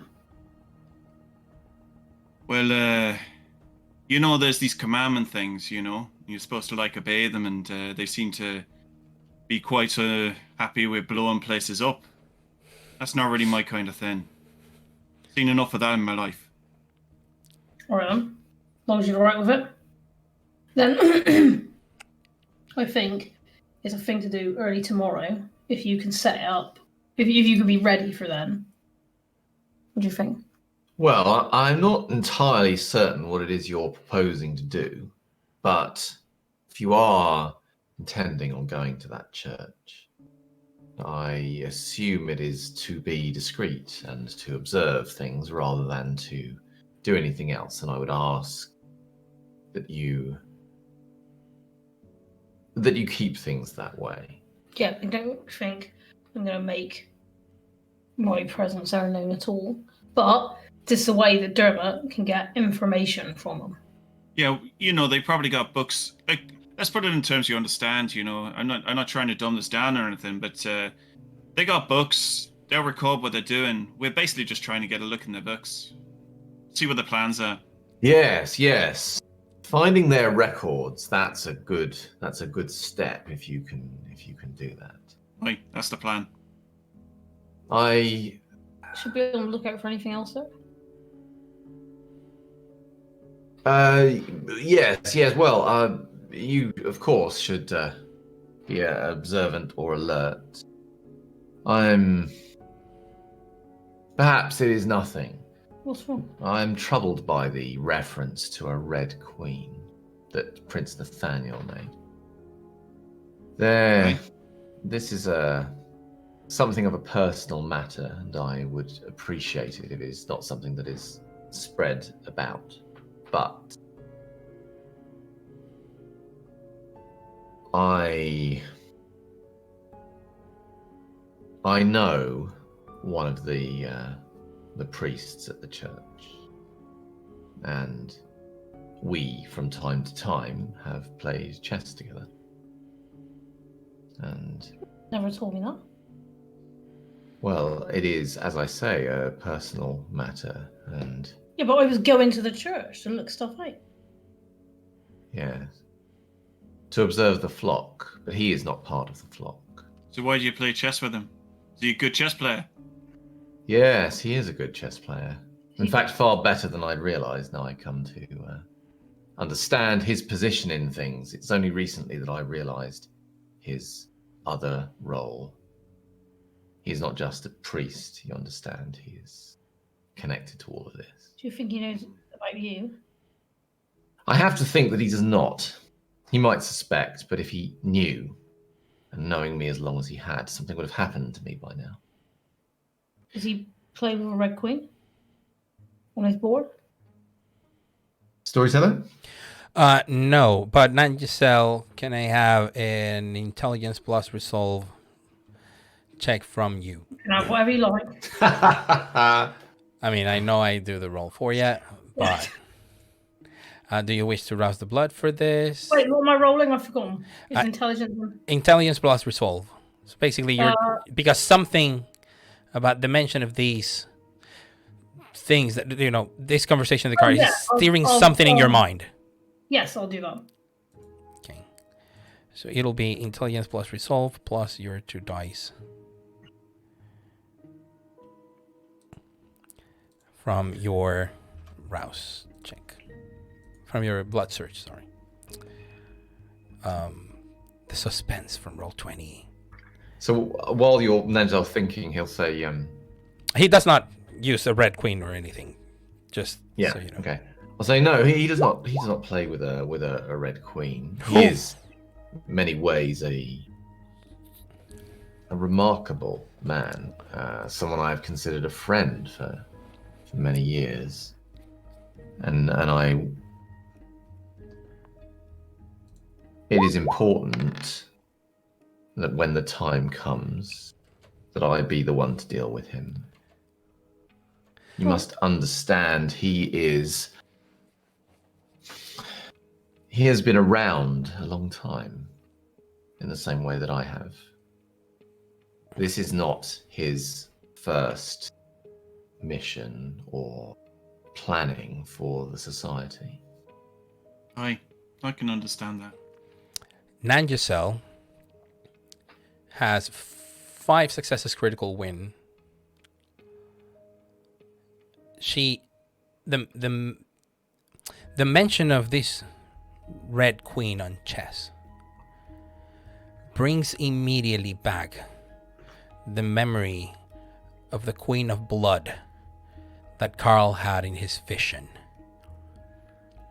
This was in Scott's house? Yes, exactly. You were present there. He was having the vision and he was telling you about this Queen of Blood in the chessboard, apparently. Well, it was not, he didn't never mention a chessboard, but he did mention a knight and a bishop, and then her going against a pawn, and those movements.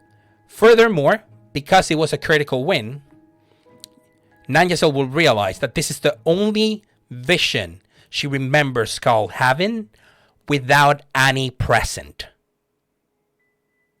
Okay. So Take it away. I will say. So I'll sort of obviously look like I've been thinking, so it'll be clear that I've come to an end of thinking. Yeah. And I'll say, I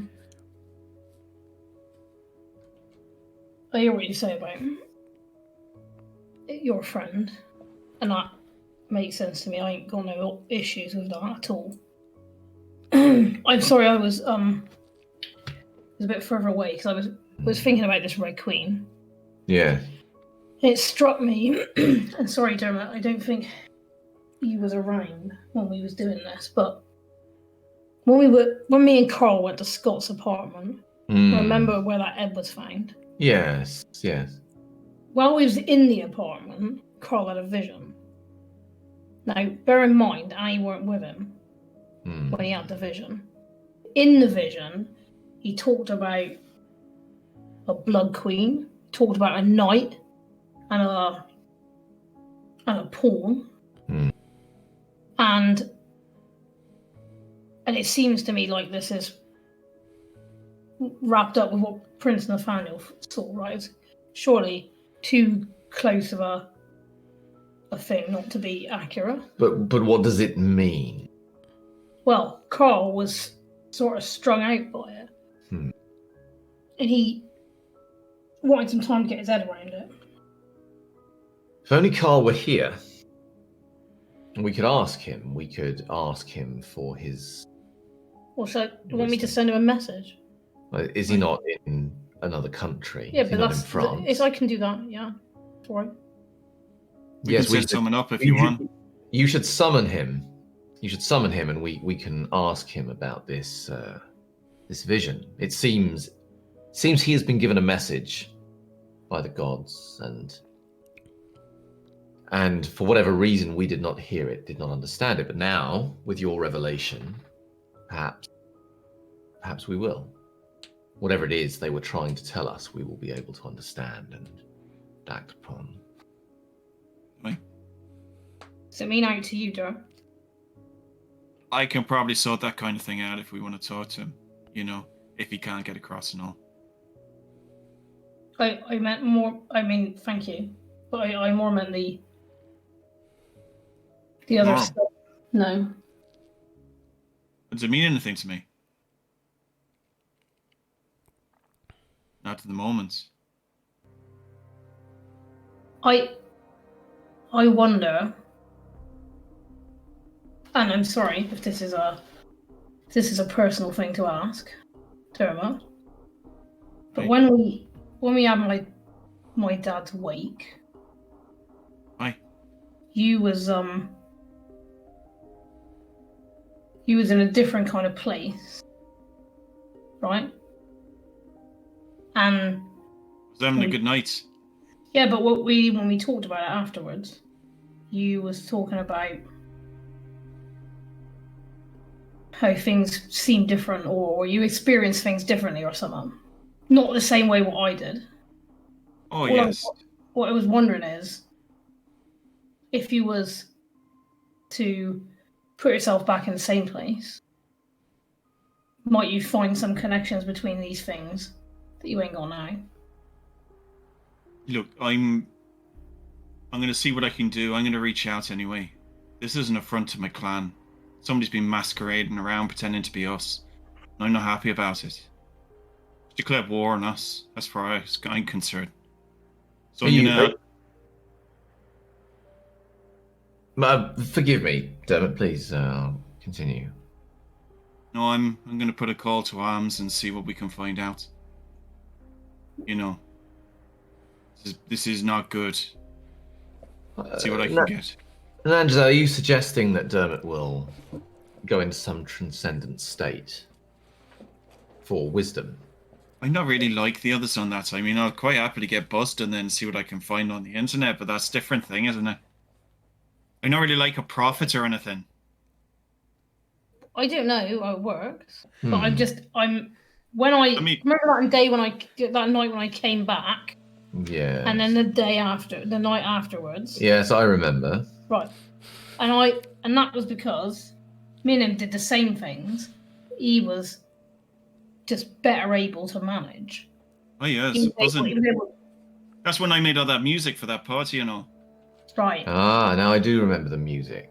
Right. And I do remember the potency of it. Right. And it was like it spoke to you. It had like a Right. way of communicating. Like Yeah, it but drew- I'm less about, I'm more about drawing people together and that side of thing and trying to get that kind of cohesion, and maybe through that we'll find something. But I'm not like Carl and the Prince, I don't like have things come to me and kind of strange dreams and all. It's a bit weird.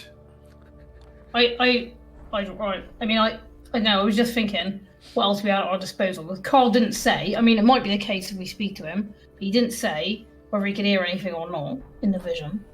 Well, it sounds... We could talk to him about it. Maybe he'll have another one. But it sounds like you twos are good at it. You and all your water stuff. And you said you was like seeing the things in the water. Well, I was shown things in the water, yeah. Yeah. See, you guys are more like that than I am. Well, not me. He's like her. Well, You got that Kapala and everything watching over you and helping you. So maybe you could call on that to, Yeah, show right, you a bit of stuff. And... Right? I'm confident Kapala is already helping us. So one of the things, Dermot, is if we can find these people from the Society of Leopold, it is a thing that will make Kapala happy. Then he will definitely give us additional information. So the more stuff that we can Yes. offer him, the better off we are. Right. Well, I have every intention, and maybe just getting in and having a look in the books. Maybe they've got some records on that bitch and all. If they keep old records back in 1970s, early 1970s. We'll have a rummage and all. Perhaps they will be obscure references to things. But I would be very curious to know if there are any names of those who were involved in any activities at that time, such that we might locate them. Right. See what we can do. What's that? So it sounds like that sort of like resolves what the plan is going to be. Yeah. So I think the only thing left this night would be land yourself feeding.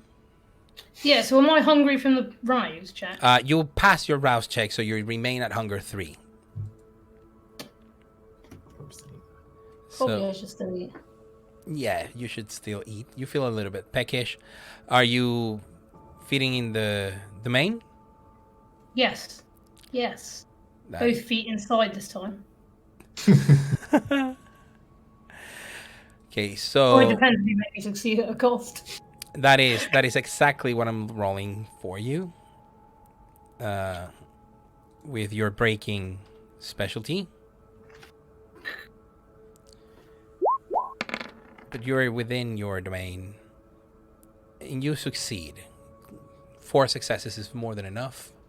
And given that it's the rest of the night, you could slake up to 2 hunger with that. Yep, I'll do that. Simple stuff. Bringing it back. So the night ends for the rest of you. I believe Dermot was also going to his domain, make arrangements. Yeah, he'll be probably making arrangements to try and get some herd for tomorrow, just in case. Okay. Hopefully somebody who's done up on get some pills ready, just in case. Make sure things are ready for some social engineering at the other end. Engineering. Social engineering. Gotta love how he puts it. So that would be like the last feed of this week that you can use on your herd, but that's completely that's fine. Matilda is there when Roger arrives at the very end of the evening. He doesn't look all too happy.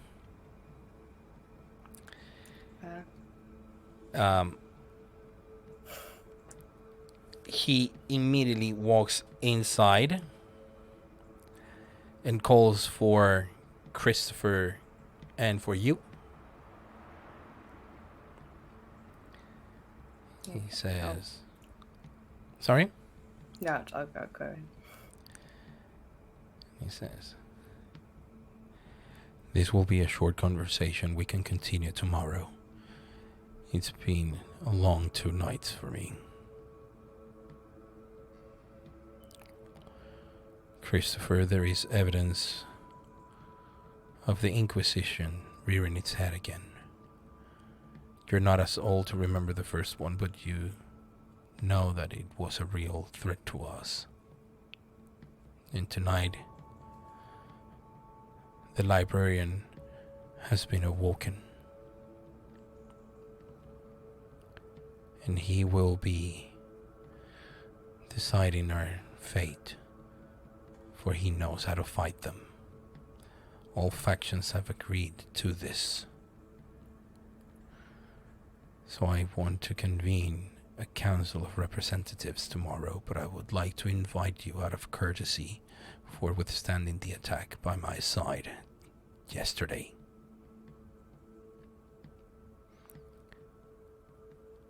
He says, fine, but this is not what you think. You've been misled.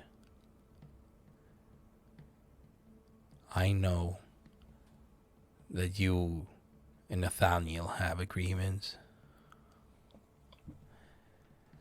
but you know full well that it is not beyond Obasi to do this kind of things. And how about Albus or Derek Williams? They are resourceful. They could have controlled this group and have them attack us.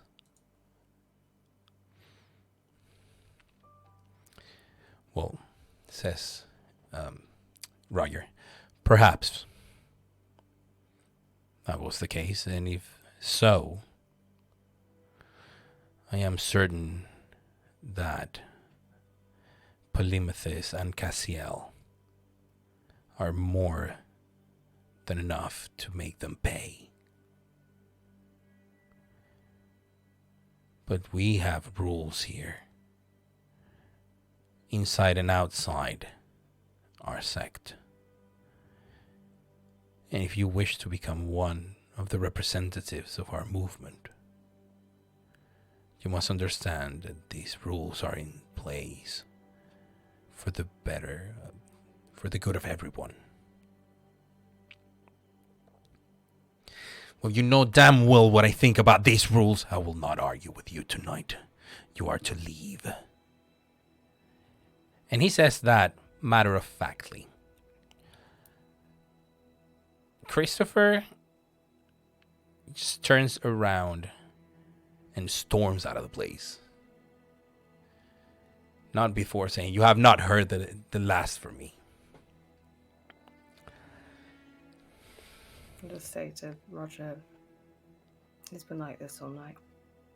He's a loose cannon.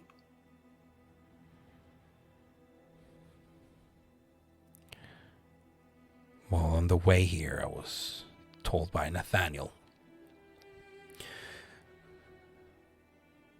that some areas of the city have been attacked.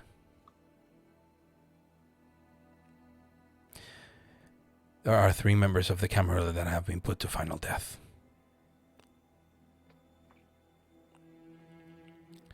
He ordered the Camarilla to stand back, and they have. Why have my orders not been followed, Matilda? I was very specific on this. I went straight to Christopher. I told him exactly how things are, and he did not listen.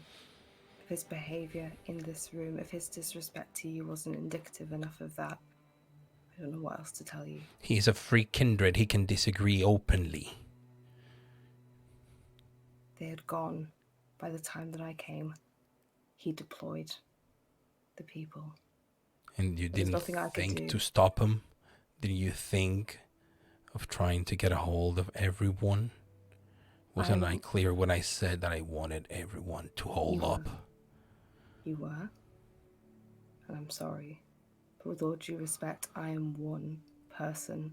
If I had left Ashton Court, if I hadn't kept my fucking eye on Christopher, I didn't trust him to leave him alone without looking at me, without keeping an eye on him.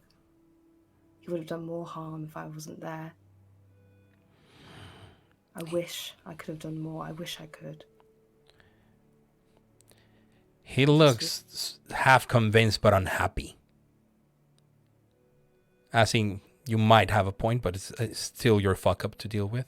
Yeah. I am. We must make reparations to the Camarilla now. How do you think that's gonna go with the rest of the Anarchs? 3 of their numbers. 3. How would you react if 3 of ours would have been put to final death on an ill-informed piece of rage thrown at us?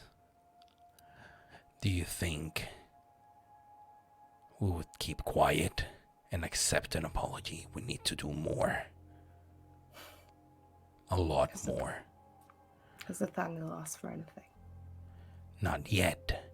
He still needs to see what his faction asks of him.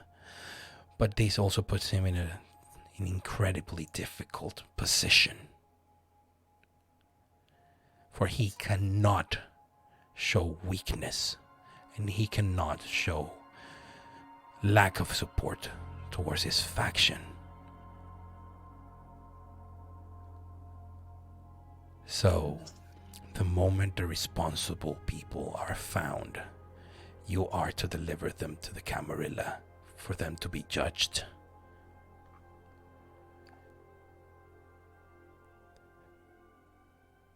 I assume that now that Polymathus is at hand, he will be the jury. Probably. Find those responsible. Deal with this, clean this mess up. So you want me to hunt members of our own faction and deliver them to the Camarilla? I want you to find lawbreakers. I want you to realize that sometimes even if you think you succeeded, there are far more responsibilities to leadership than just leading. You have sometimes to deal with the fuck-ups of those who are with you. I will present them by your side, but you will know what it is to hunt our own kind when we're less than effective in our discourse. All right. Yeah, I'll find them. And with that, he just stands up and starts walking. I will leave Ashton Court and go back to my domain. Okay. So the night is done. The following night, I will need rouse checks from different people, as seen from all of you. Yes, I'm doing yours, Bex. Don't worry about it. So Dermot and Nigel do not go hungry.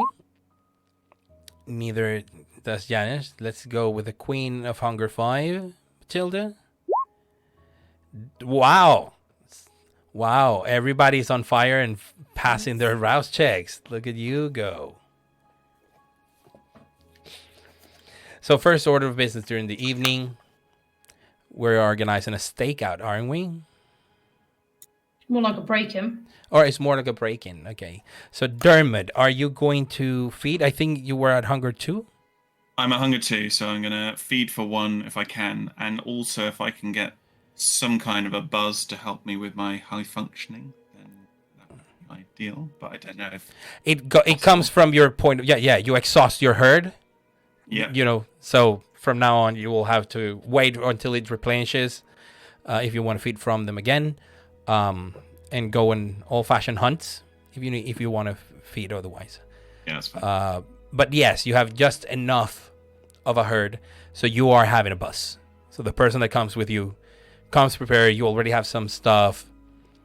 It's like they already come in riding, prepared, riding a high, like a sort of like a pre-drink session, but not exactly drinking.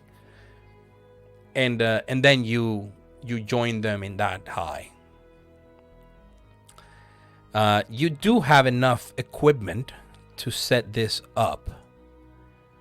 From what I see, yeah, you have equipment for this. Yeah, I'll pull together a set of stuff. So drive out to meet Nanj. Okay.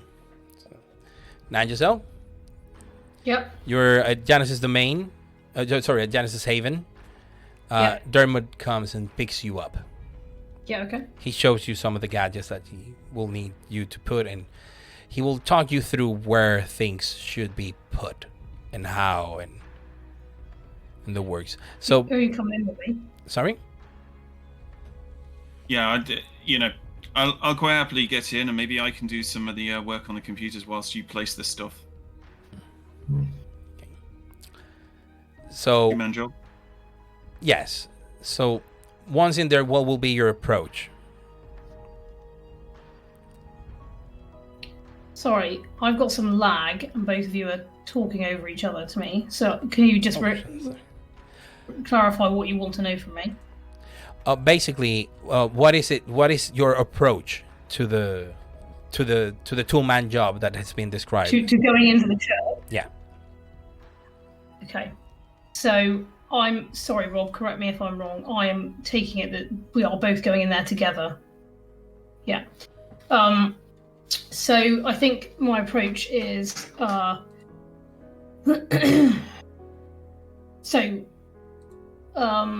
think I might as well. Actually, my approach will be I can obviously make myself very difficult to see. I want to know if Dermot can do that as well. I likewise will make myself very difficult to be seen. And And yeah. Yeah, and then we will find somewhere kind of around the back or whatever to make a very discreet entry. And my goal will be not to break anything. So if I can pick a lock rather than break it or whatever, be fine. Okay. And then we'll set about finding wherever it is that Dermot needs us to find. Okay. So it sounds to me that these are going to be cooperative roles. Both of you, like each one of you, doing a different aspect for those, and the total number of successes from both of you will determine how successful is this in endeavor. It's looking like a larceny check on the part of Nan Giselle. Yeah. Because she's going to be doing the breaking in, and also knowing enough about the surveillance to try to avoid those kind of systems. Mm-hmm. And on the side of Dermot is probably going to be an intelligence plus technology check with your surveillance specialty. Mm-hmm. Okay. So Nan Giselle, your pool is 6 dice, 7 with your emphasis. So with your specialty, would you like to do a blood search for this roll? What does it cost me to obfuscate in blood? 1 rouse check for unseen passage. What about silent? That's free. Oh, that's free. Okay. Yeah. Yeah. All right. Okay. Am I able to help with this as well, as I have larceny? Okay. How much is your larceny pool? My larceny is 2. You will get an extra dice from that. So first your unseen passage rouse check, which turns out to be unsuccessful, reaching hunger 2, and then your larceny, dexterity plus larceny check with your blood search and Dermot's help, bonus in dice. Ooh, so far you have 5 successes, messy critical. My favorite kind of critical. With a considerable number of non-hunger dice that did not come up successes, if you feel that you want to do a willpower reroll with those. Yeah, I'll do that. Let me do a rouse check for your blood search in the meantime. You succeed on that one. Don't go hungry-er. Oh, you lucky. The one success you get from your willpower reroll is a 10, which turns your Thanks, Godfather. Sorry? Thanks, Skyfather. Skyfather. Oh, come on. So this is 4 and 2, 6 successes, critical win. And it's an odd thing in which you're doing that stuff, and then all of a sudden you say thank you, Skyfather, or you give a prayer to the Skyfather and lift your head up, and you realize there is a camera in a not very easy to reach place, and you signal Dermot, for you have obfuscated, in full view of the others, so you can see each other but nobody else can, and Dermot just gives you, I will need from Dermot, please, a rouse check for his unseen passage. I have unseen passage, but also ghost in the machine, so I'm quite happy to be a bit more free in my movement. You see him walk easily towards where that thing is, and then he replicates what you have been doing. He just does it in this part. Okay. Sort of a little bit more cavalier in his approach of his use of the discipline. He seems to. Me a little bit, Sorry? but this surprises me a little bit. But I trust him, so that's fine. Yeah, I mean, he's very comfortable around technology and machines, so probably this is something for him a lot more natural. Now comes the good thing, the good part. You go into this place. This is the side house from the church, and there is an access to an office within. The office, you have gained access. It has a normal computer, and of course the router and things are there. So if Dermot wants to get at it, I will put myself on guard at the door. Okay. While he's working. Okay. So Dermot, can I have from you an intelligence plus? Well, I think, are you trying to be thorough about this? Do you just want to jump in, see what's there, make an assessment, and then run with it? Or are you trying to just, do a normal, deliberate attempt? Because there are 3 different approaches. Do you want to go fast and the furious? You want to be like completely thorough, or do you want to fall somewhere in between where, the longer you are there, the higher the probability of someone walking in, because there has been movement around. I think he's gonna want to do this quite deliberately. He doesn't want to fuck up. These guys are pretty good, so he just relies upon Nanj and watching his back, and he's going to take the time he needs to get this done properly, because obviously this will pay off if we can manage to do it well. Then it's going to be a resolve plus technology with your specialty of surveillance, I think it is. Yep. So that's 1 extra dice, isn't it? Yes. And I will rouse as well for this. Okay. And does the buzzing help with this? I can't remember. Yeah, you're a high functioning addict, you get another die. Yeah. So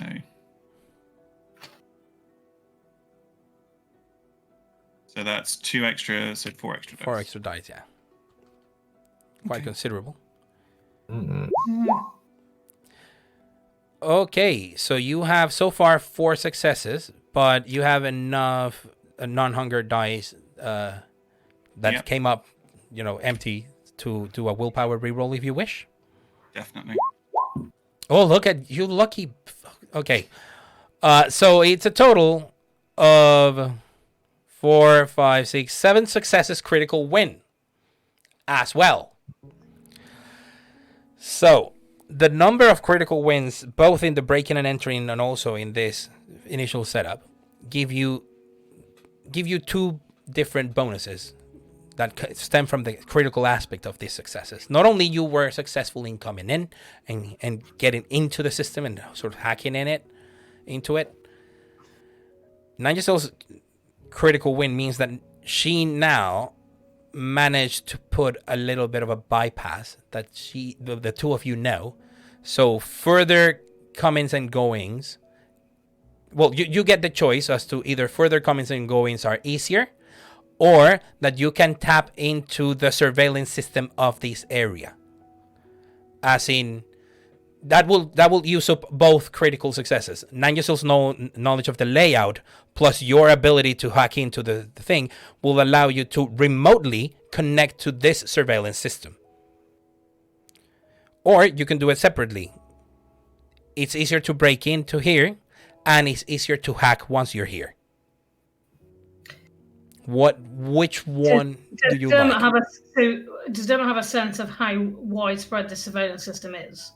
Because my sense would be to say, let's make it easier to come back. But if this surveillance system is like, say, connected to all their surveillance systems across the world, for the sake of argument, I would say, let's go with that. Yeah. No, it is the surveillance system of this place. So this this physical area, but it will not be like across the world, not even across different buildings. Do they record stuff? Probably yes, but in short bursts. In short bursts and probably in physical storage, storage somewhere that you will have to look for with the wiring. Of course, if you are remotely, you can set up your own sort of hard copy recorders, as in you put your own recording units to also do a copy of everything. Yeah, I mean, Dermot will certainly be pushing for getting that remote access. just simply because Nanja's so good at breaking into places that it would be no effort for her to get back in again. That is no kind of argument because clearly you're exceptional at this. Yeah. So I think the thing about this will be that Nanj will be concerned about the surveillance because she can be seen on it. And so probably that will be the swinging factor for her to go Dermot's way. Okay. Because if she has been recorded before they call that camera at the beginning, he'll be able to do something about it. Mm-hmm. So yeah. So I think we'll go with that one. Okay. You do that. You do realize that this is connected to some servers that are not physically here, somewhere else. You have no idea where, but it's connected to some servers. You will gain a slight remote access to that, but not like communications or whatever. It's mostly surveillance and all the video feed. Now, okay. I'll need to rouse just quickly for the. Yes, please. Now that is the critical success part of it. You go hungry. That is the critical success part of things. You do succeed into breaking into the system, hacking it, and trying to find anything, correspondence or anything. I'm also going to look at the old physical books at some point, just FYI. Okay. Or So while you're in the system, you can see that there is a separate connections to servers that are not being done in incognito mode, no incognito or whatever. Rookie mistake. But they seem to be to a remote sort of email service. Not any of the big names that you recognize. Is pretty much when like two friends go like, let's call this cup.com, and then they have like emails at cup.com. It is something like that. The domain is basically a string of it looks like an acronym. Yeah. For something. No SL for Society of Leopold anywhere, but or SOL, because that would be kind of hilarious. Yeah, it's not that. But what strikes you as that is that there are some emails. One said a street name on the title of the email, which is a street name where Janice's domain is. And of course, at some point you say, hey, Nanj, does this date mean anything to you? And that is like a few nights before the attack on Janice's Haven. And that is the recipient and the sender in that you filter your searches through. Mm-hmm. And copy, like basically download all into a flash drive. Yep. Put all those emails and conversations, save them there. Nanjusel will not find anything completely out of the ordinary in the physical records, but she will find a list of sort of like lists for like a little congregation chess tournament. Mm-hmm. It's just a very simple and cute thing. It has the names of the people that are members of the congregation. Yeah. That show up regularly, and then they had like a little tournament where 8 of their players sort of pitted against one another, in matches. And one name will jump at your eyes. Anna Turner. Does it have the move sheets for the games that happened? Yes. Find the ones for Anna Turner and look if any of them match the pieces in Carl's vision. A few of them do. Take photographs of all of them on my phone and the list of people. Yeah. And make my way back to Dermot. Yeah. Basically, take photographic evidence of. To be clear, I'm wearing gloves, so fuck you, spirits touch people. Yeah.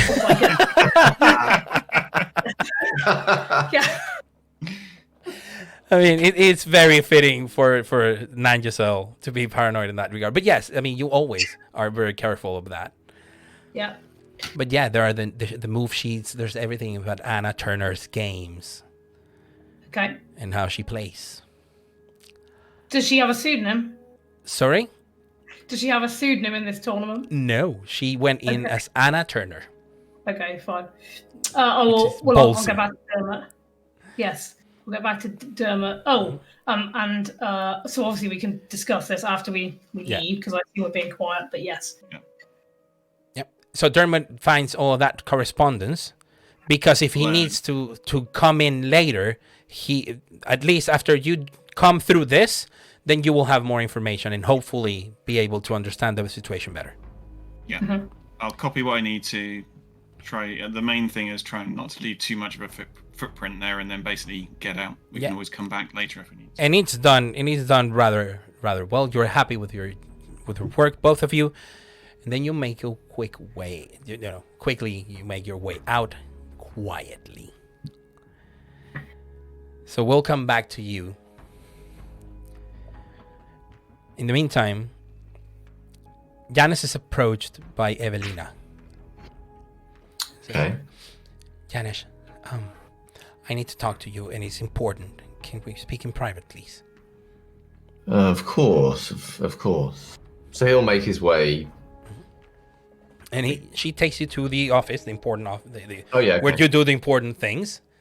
And you are starting to understand, okay, she's going to bring something that is very important for her, to her. And she closes the door and she says, I know you have given instructions and provided me with a punishment. But the situation has changed. And I believe that once I tell you what has happened, you will agree and bless, and give me your blessing, for I want to give myself to Sane, both in body and soul, and wish to be united unto the tenets of the faith.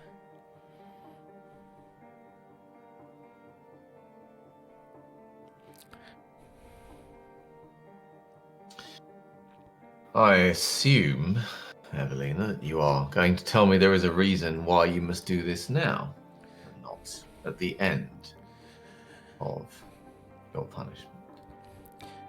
Because Sane has been chosen by Kopala.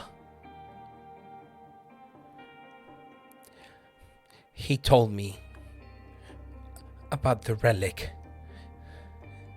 that he's been holding for us, that he's been keeping and safeguarding.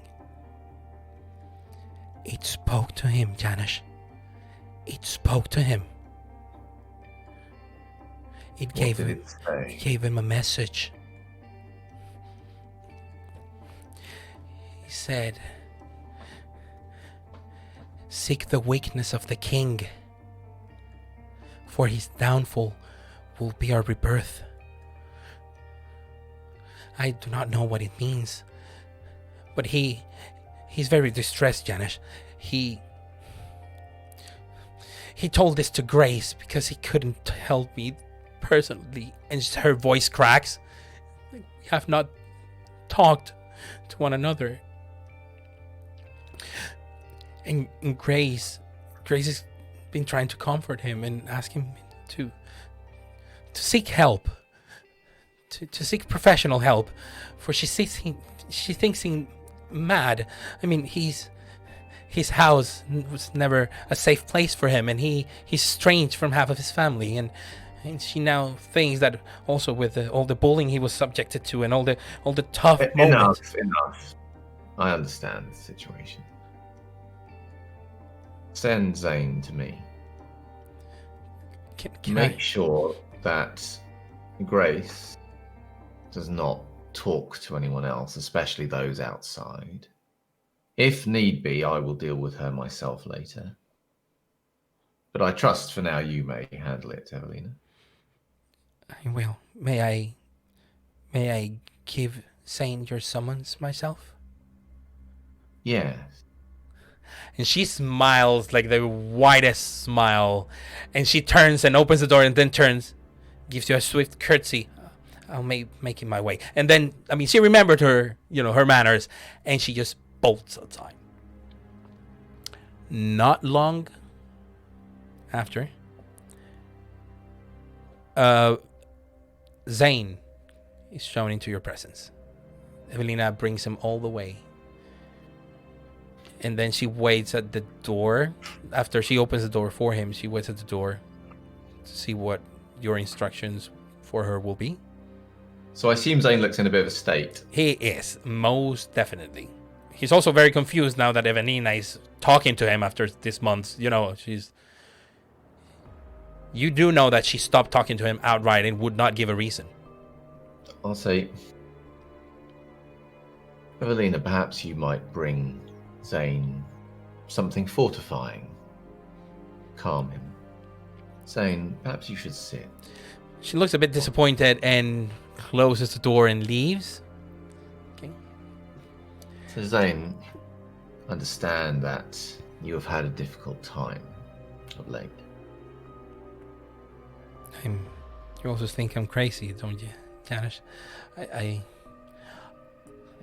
Zane, you know. I was tired, Janice. I'm sorry. Many others do not know. Do you know that there is no madness here? Only things which some do not understand. You have suffered in your way of late. Perhaps you are confused about this. Yes, But I let am. me be clear. In all of the old stories, which I trust you are becoming familiar with in your studies, there are certain things they have in common when the subject of those stories are individuals of note. Perhaps heroes, you might think of them as. They all have a difficult life. Always their early life is marked in some way with suffering. And indeed, this suffering is a test. It is a thing which makes them what they are.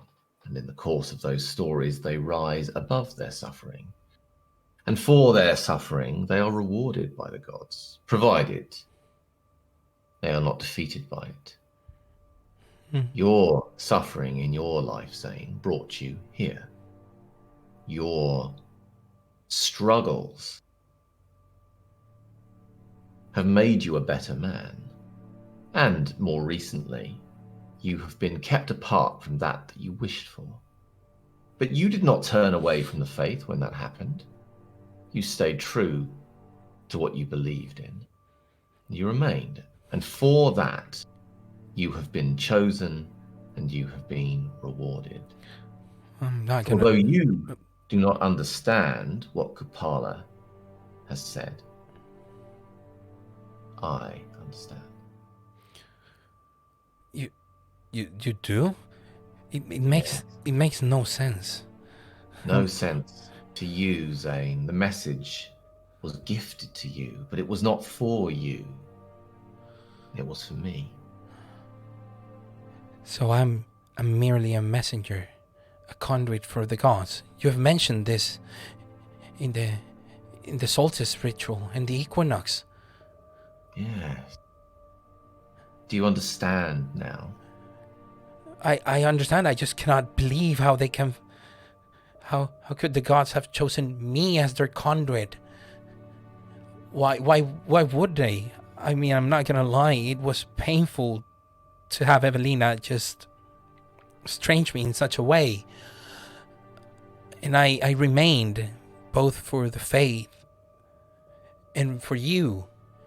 Yes. But I was in pain, maybe secretly hoping that something would give me a sign to win her attention back. I don't know why she did that. She did what she had to do.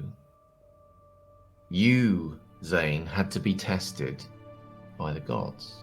Was this her ordeal as well? Yes. Do you know if she has suffered for it? Yes, she too has suffered. She too has had to prove her worth. We all have to prove ourselves. This is not some faith where our riches are given to everyone simply for turning up. This is something that is earned by those who are worthy, and you have proven yourself worthy. Evelina has proven herself worthy. And for that, gods have given you a vital message. A message that will change everything. Everything, Zane. What we have been building towards, what we have been waiting for all this time, you have given me the last thing I needed. This is a glorious day. So is the suffering over? Is the pain? For you, yes. Yes. For you, Zane, the suffering is over. And for Evelina, it is over. Oh, Janusz. And he takes out from his satchel the tongue of Kupala. And he puts it there. And your sight sees something slightly different in it. And you focus your attention in it. And you realize that there is something steering there, but you cannot make what it is whatsoever. And he just says, like, can you hear it? So I'll lean in, put my ear close to it. You cannot Close my eyes. you cannot understand what is being said. But you can hear something. A pulsing, a humming, something. So I hear the sounds.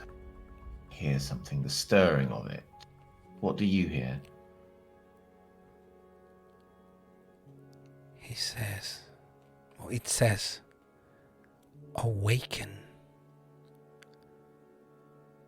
He started saying it the moment I came into your presence. Awaken. Can I go and see Evelina? No. Is there a ritual celebration that we need to do? Anything that we can do as a thank you to the gods? Yes, there are. Let this be another test for Evelina. Tell her that you must together come up with an appropriate celebration, a way to thank the gods. I will at once. Thank you, Janusz. And he just jumps up from his seat and runs. And you see the eyes of, young love running towards Evelina, yelling her name down the corridor as he tries to find her. And in the meantime, the tongue of Kupala sits in your table. Its garbled speech lost to you. But at least one of your congregation understands what it says. And for the time being, it is enough. Matilda, you have made arrangements to meet with there are so many great adjectives that can be used to describe Ayesha. She is smart. She's confident. She's tough as nails. She's brave. She's not letting anyone stand in her way. And her path is a righteous one. She has a really, really good moral compass. She's also a beautiful human being. She is also very pretty. She is all of those things. Of course, she has her shortcomings, and she will be the first one to admit them. That's another thing that draws you to her. This is a solicitor, a lawyer that also is independent and successful. And you want to emulate that. People have tried to control her. And she always, with her wits and her willpower, manages to shed them away. She had given some lectures at the university when you were a student. And now that you are in the entrepreneurial era of putting up your own practice, you have shared a couple of back and forth tips. Mostly her in the sort of mentoring position. Of course, her area is different than yours. So she's super happy to have a fellow solicitor that she can refer other people and have people referred to her from. When you arrive, she has already ordered also what you usually do. your coffee the way you want it. So, Matilda, my lovely, how have you been? I've been. How are you? Well, I've been busy, but I was curious. Just your firm has had a little bit of a rough start, a rocky start. Yeah, no, just some. I've got a lot of interns, a lot of students, and they're great, but they're it can be a bit unpredictable. Oh yeah, because if like no one has been there, I sent someone, I referred someone, and they told me that I had been closed for the time being, and there was nothing to announce them. But I wanted to talk to you. No, it'll get there. It's just teething problems. You know how it is. Oh, okay. Well, once you get that run sorted, or the moment they graduate, get full staff people. I will. It costs money though, you know. Yeah, it does. But I understand that you want to do this your way. Yeah. But maybe let others help you. Yeah, I mean, it's easier said than done though. Sometimes it's very, very true. Saying I need help is probably one of the things I struggle with the most. But every time I've done it, I've been quietly rewarded by it. You know how it is, especially when I had to ask my family for help. And they wanted me to marry and and have this life that they thought that I needed to have. It's not just that though. You ask for help and then you're putting yourself at the mercy of others sometimes, and I don't know if you feel like that, but I don't know. When you ask for help, it feels sometimes like you're relinquishing. Yes. Something. Oh yeah, I know it's not always that way. It depends on the person. But you're absolutely right, girl. My ex told me that many times. He said, asking me for help doesn't make you weak. And I hated him for that, especially because he was right. Yeah. It sometimes hurts to hear. Yeah. Speaking of which, how have you been personally outside of work?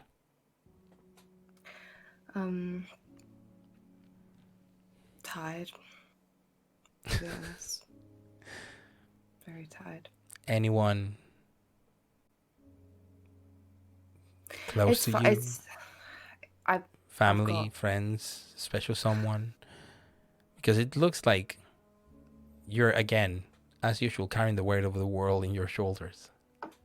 Yeah. Why do you always do that to yourself?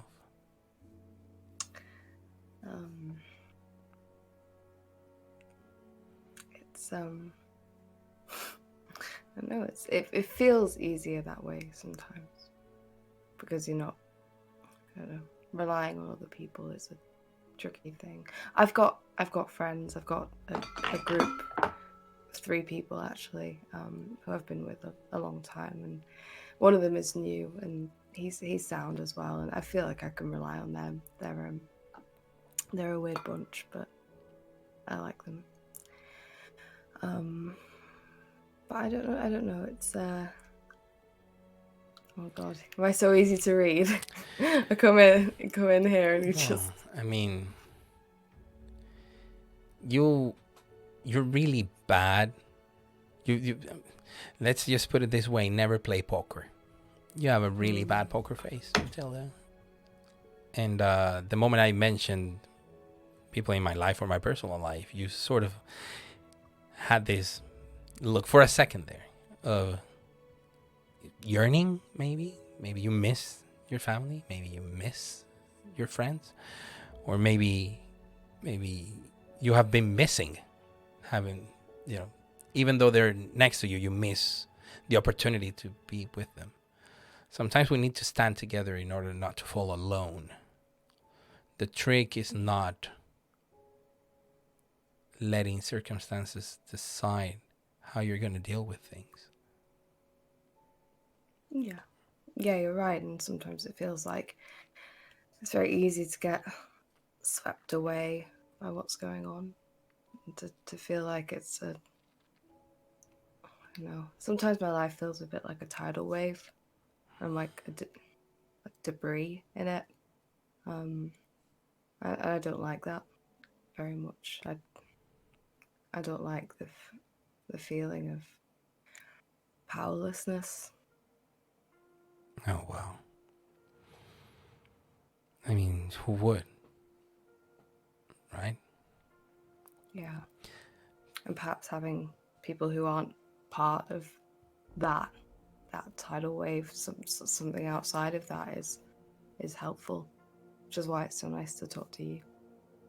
Yeah, well, I think so too. And I like having these conversations with people in more than one front. Like when I talk to a client after we have finished our business, and then we have more of a humane conversation, more of a outside of business. Of course, nothing personal, nothing breaching. No, but it doesn't have to all be business all the time. Yeah. It's okay to have fun. And it's nice to be reminded of that, because at the moment. When was the last time you had fun, Matilda? You know what? There was a really nice party a few weeks ago. Oh, really? Yeah, no, there was a sort of, the tobacco factory. There was that. Oh, nice, really nice. But even that was business. It was sort of. Really? Like, come on, don't mix business with pleasure, Matilda. I know, it's really hard. It's really hard. So I'll try. How about that party? Was it good? Yeah, it was nice. It was just fun to let loose. And it was nice to have something organised for me. Actually, I didn't have to do much at the end of the day. Oh, for you? Was it something for the firm? Yeah, something like that.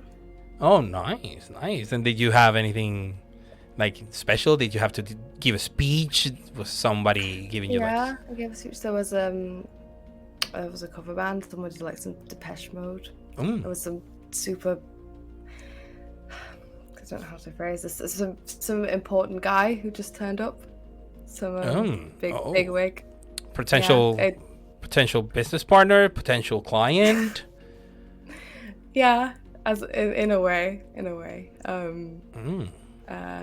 No, it was bizarrely. I thought it was going to be really high pressure and difficult, but it just was a laugh. It was really nice. Well, it sounds that you're doing very well for yourself. Yeah. So I think the main business tonight will be, let me know when you think you're going to go back to business, because the referrals I gave might need to go to somebody else. That's fine. I mean, just get them to send an email. We'll reply back, and we'll just see whether their thing is urgent. And if it is, I'll refer them on somewhere else. If it's something that can wait, then we'll keep them on board. Okay. Excellent. Yeah. Good. Thanks, Aisha. And then with that wholesome interaction between Matilda and Ayesha, you recharge your none may control me conviction, because even though she acknowledges that it has its hindrances, standing strong and being a little bit of a stubborn girl has worked out for her just fine. Yeah. Cool. And I think also for the ghouls, we're going to end this session. We're going to draw this session to a close in a wholesome note before the kicking and screaming of episode 3 next week. Okay? So thank you for joining us tonight in this episode of Blood on the Severn. Thank you very much to my players for being here. Welcome. Thank you to our amazing tech ghoul, Carlos. He is like the best all the time. Carlos. He's the man. That guy is the guy. Tech ghoul Carlos is the best. And don't forget, join our Discord. And we will see you next week on Season 3, Episode 3, so the double threes, of Blood on the Severn. Until then, we're going to love you and leave you. See you next Monday. Bye. Bye. Bye.